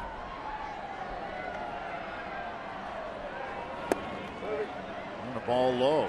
We're seeing a continuing theme from Reds relievers in that the relationship of free passes to innings very high, and it could be one of the many parts of a disappointing season. Control out of the bullpen. Ballister is the 8th pitcher used in the ball game by Cincinnati. It's 206 this year for Ishikawa. He spent a lot of time in AAA, the Giants club in Sacramento. And now he's got a 3-0 count on him. And if he gets on, chances are we'll see a pinch runner. Francisco Cervelli is on deck. 3-0. There's the 4th wide one. A 4-pitch walk by Ballister, and Ishikawa is aboard. See if Keon Broxton will run for him. Yep, Broxton's coming out. So Broxton represents the winning run. He's at first with nobody out.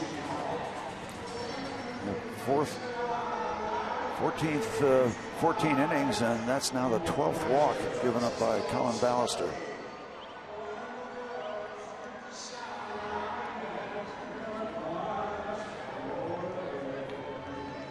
So Ishikawa does the job, gets on base. Although he could have gone to the plate without a bat and still got on base. Took 4 pitches, but did the job. So Cervelli up facing Ballister. Throw to first base. Maybe somewhat of a scouting mission there to see if Cervelli was going to shorten up. Perhaps, but I was thinking more along the lines of throwing that ball down the right field line. Yeah, that would have been nice. Very early aggressive lead. Well, he will take big leads. We've seen that in his short stay here in the big leagues. Broxton likes to run. See if the Pirates send him or not.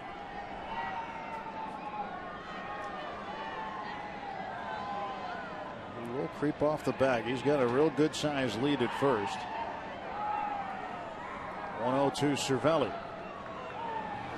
Throw over. Oh, got back. I was wondering if they'd be a little more conservative and see if they go to 2-0 without risking anything. Super Mo confirms the call.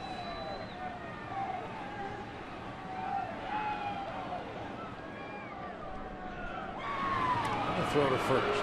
Broxton knows just how far he can get off. He's got it pretty well measured. 1 step and a dive back.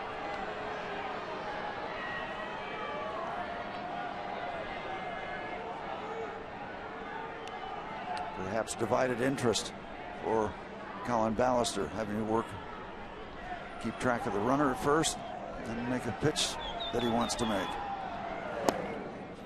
And a strike to Cervelli.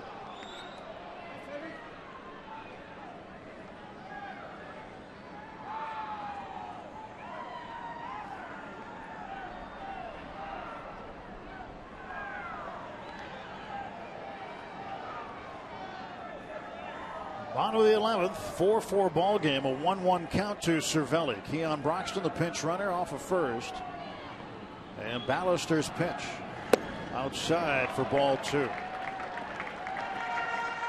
That's good. Well, the one thing you don't want to do is run into an out. Yeah.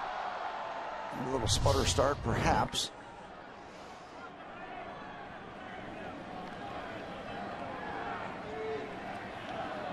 Broxton called up after the AAA playoffs were over. There he goes, and Cervelli fouls it off. You had the feeling it was only a matter of time. And you get to that 2-1 count.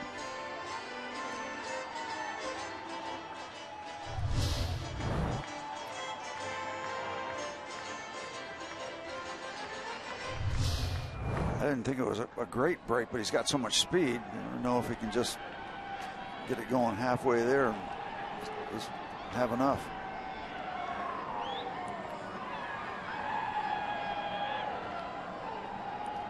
Two ball, two strike pitch to Cervelli. And it's a ground ball to second. There's one, there's two. Double play. Last 2 innings just perfectly bounced for easy double plays.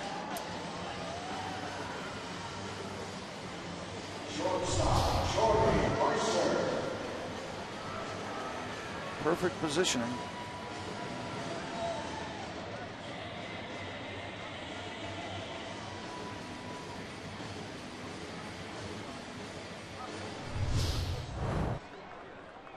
Reds came up with a big double play in the 10th.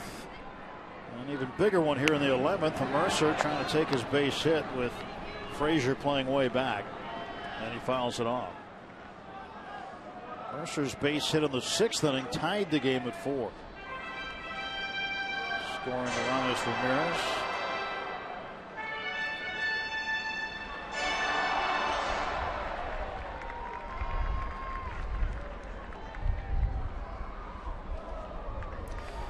They're done in Milwaukee, 6-1 Cubs. I'm sure the Cubs and their fans have turned their attention to this ball game here. Because remember, the Cubs just need to tie the Pirates. They own the tiebreaker. They are not going to lose any ground tonight.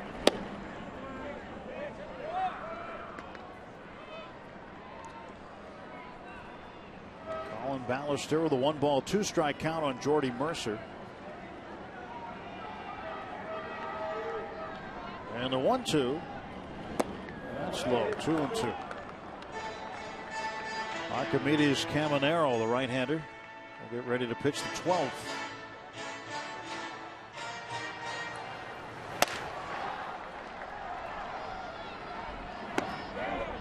Also checked his swing. Count full. Mike Everett, the first base umpire, with a call.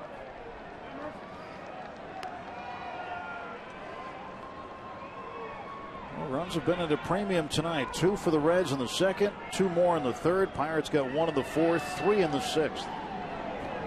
3-2. He struck out looking. And we will go to the 12th.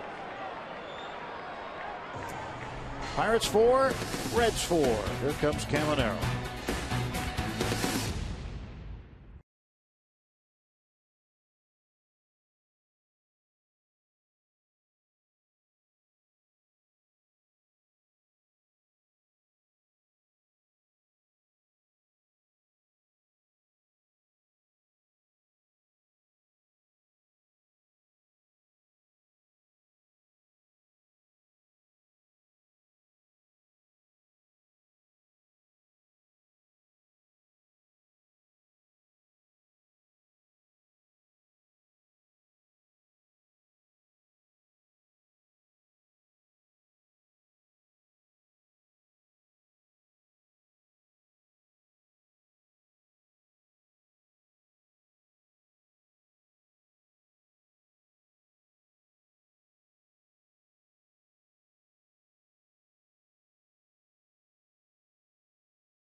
I tried it, but it doesn't work for me. Well, we'll see what happens here in the 12th inning. Pirates in extra innings for the 21st time this year. That's a lot of extra innings. And the bullpen continues to be phenomenal. That started with a couple of scoreless. It was not easy in the 11th. The Pirates will go to their 7th pitcher now. Again, the list: Liriano, Hughes, Soria, Watson, Melanson, Bastardo, and now Caminero. Archimedes numbers after 71 appearances. Well, Averaging Caminero, a strike an inning. he'll face Strikeout. Ivan De Jesus Jr. to lead off. And Jay Bruce and Eugenio Suarez. So again, the same job for the bullpen. Hang a zero and see if the Pirates offense can get something done. The last 2 innings, the 10th and the 11th, 2 big double plays by the Reds. Pirates had runners to lead off the inning on base, couldn't get them over. De Jesus shows bunt, takes the ball.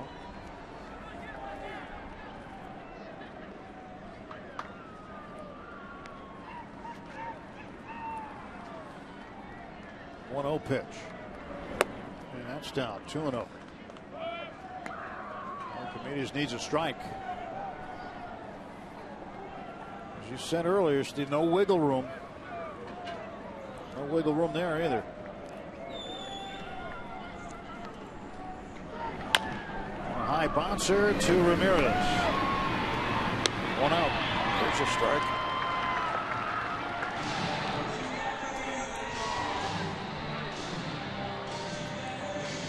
De Jesus is out. Caminero worked Wednesday night against the Cardinals. He allowed a run in 1 inning of work. He's been scored upon twice in his last 3 appearances. But he does lead National League rookies in strikeouts with 73. National League rookies who pitch solely in relief, not including rookie starters. And Jay Bruce, Cincinnati's right fielder, goes to the left side. Here comes Marte. Oh, what a catch by Marte! Starling Marte with highway robbery, stealing a hit from Jay Bruce. He committed to that play, and if he doesn't make it, they're still running. Slow it down, take a look, enjoy the result. Yeah, okay, he got a little more comfortable than I thought. I thought that ball was a little closer to the grass, but regardless, if he doesn't get it, probably got a man on third base with 1 out.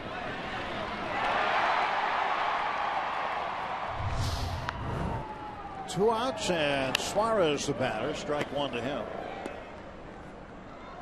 98-mile-an-hour fastball.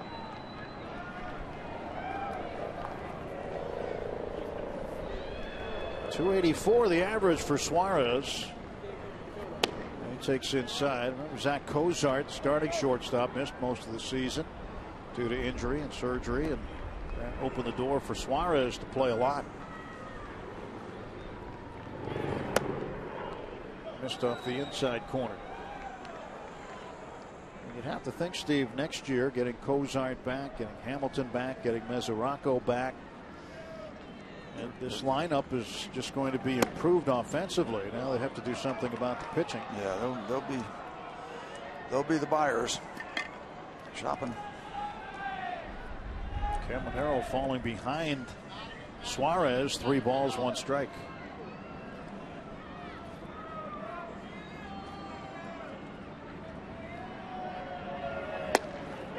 And another strike. Suarez a little bit anxious to get to first.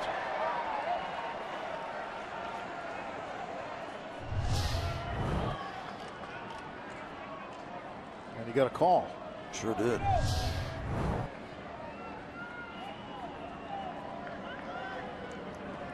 Payoff pitch. And the ground ball to Mercer. Gets a decent hop. In between. Comes up with it. Nicely done. 3 up, 3 down for the Reds.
Pirates and the Reds. Reds have lost 12 straight. The Buccos trying to beat them here tonight.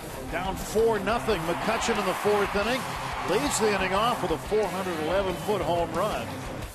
His 23rd of the year. Then in the 6th, the Pirates got a base hit from Jordy Mercer, scoring to Ramos Ramirez, and capped off a 3-run inning and tied the game at 4.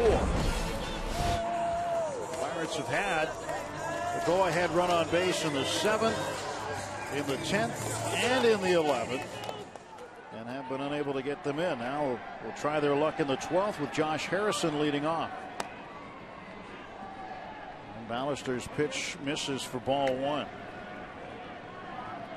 Josh 0 for 2 tonight.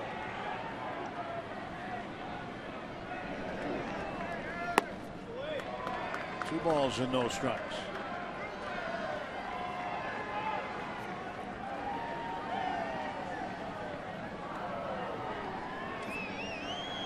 Pirates. All right, let's get this thing done. See what Josh can do in this 2-0. He takes it high and in, 3-0. If the Pirates want the home game in the wild card, they're in the must-win mode now. The Cubs have made it that way tonight.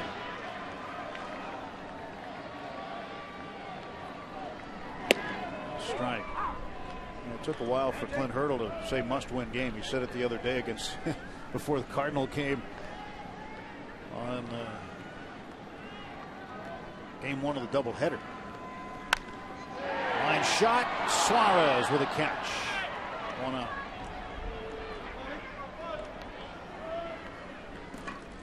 When you talk to him about important games, they're all important, and they'll tell you that the only game that matters is the one you're playing today. But he did concede that game Wednesday was a must-win. And then the one after that was a must-win. But they won one of the two. Polanco shows bunt, takes a ball. 1 out, base is empty in the 12th. Light rain falling over PNC Park. Temperatures in the high 30s. Probably not that cold, but it feels like it.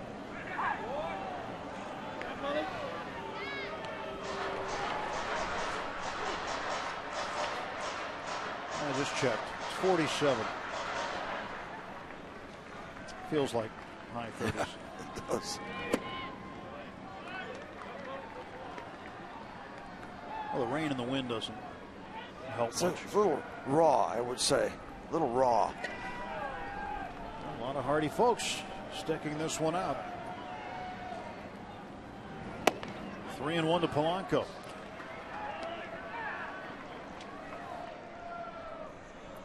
I don't think there's any secret that if Gregory gets on, he's got to go. Things are desperate time calls for desperate measures. Starling Marte on deck. 3-1. Should get a good pitch to see here. And he didn't. It's outside for a ball. And the Pirates with the winning run again on base. 3rd straight inning. 3rd time a charm. Hopefully tonight it will be. No more ground balls to second with 1 out. Man on.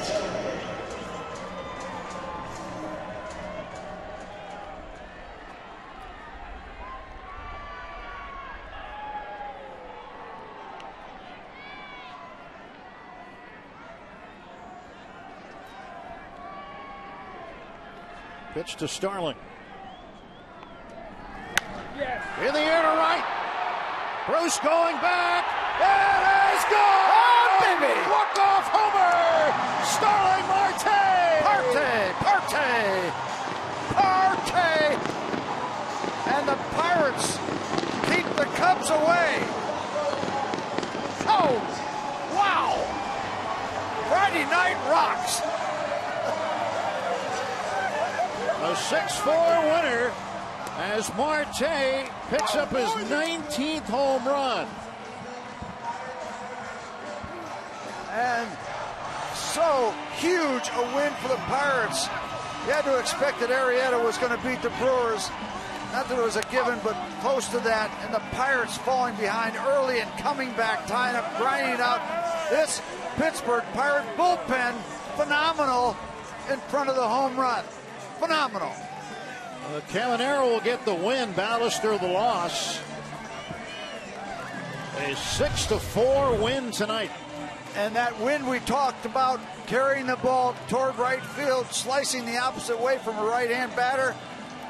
Going, and gone. It's his second walk-off this year, his third career walk-off. As Marte gives everybody a reason to smile tonight in Pittsburgh. Feels like 85 degrees, not 47. All of a sudden it got warm here. 6-4, Pirates win it. Let's go back to our Root Sports studio. Dan Potash and Kent Takovi.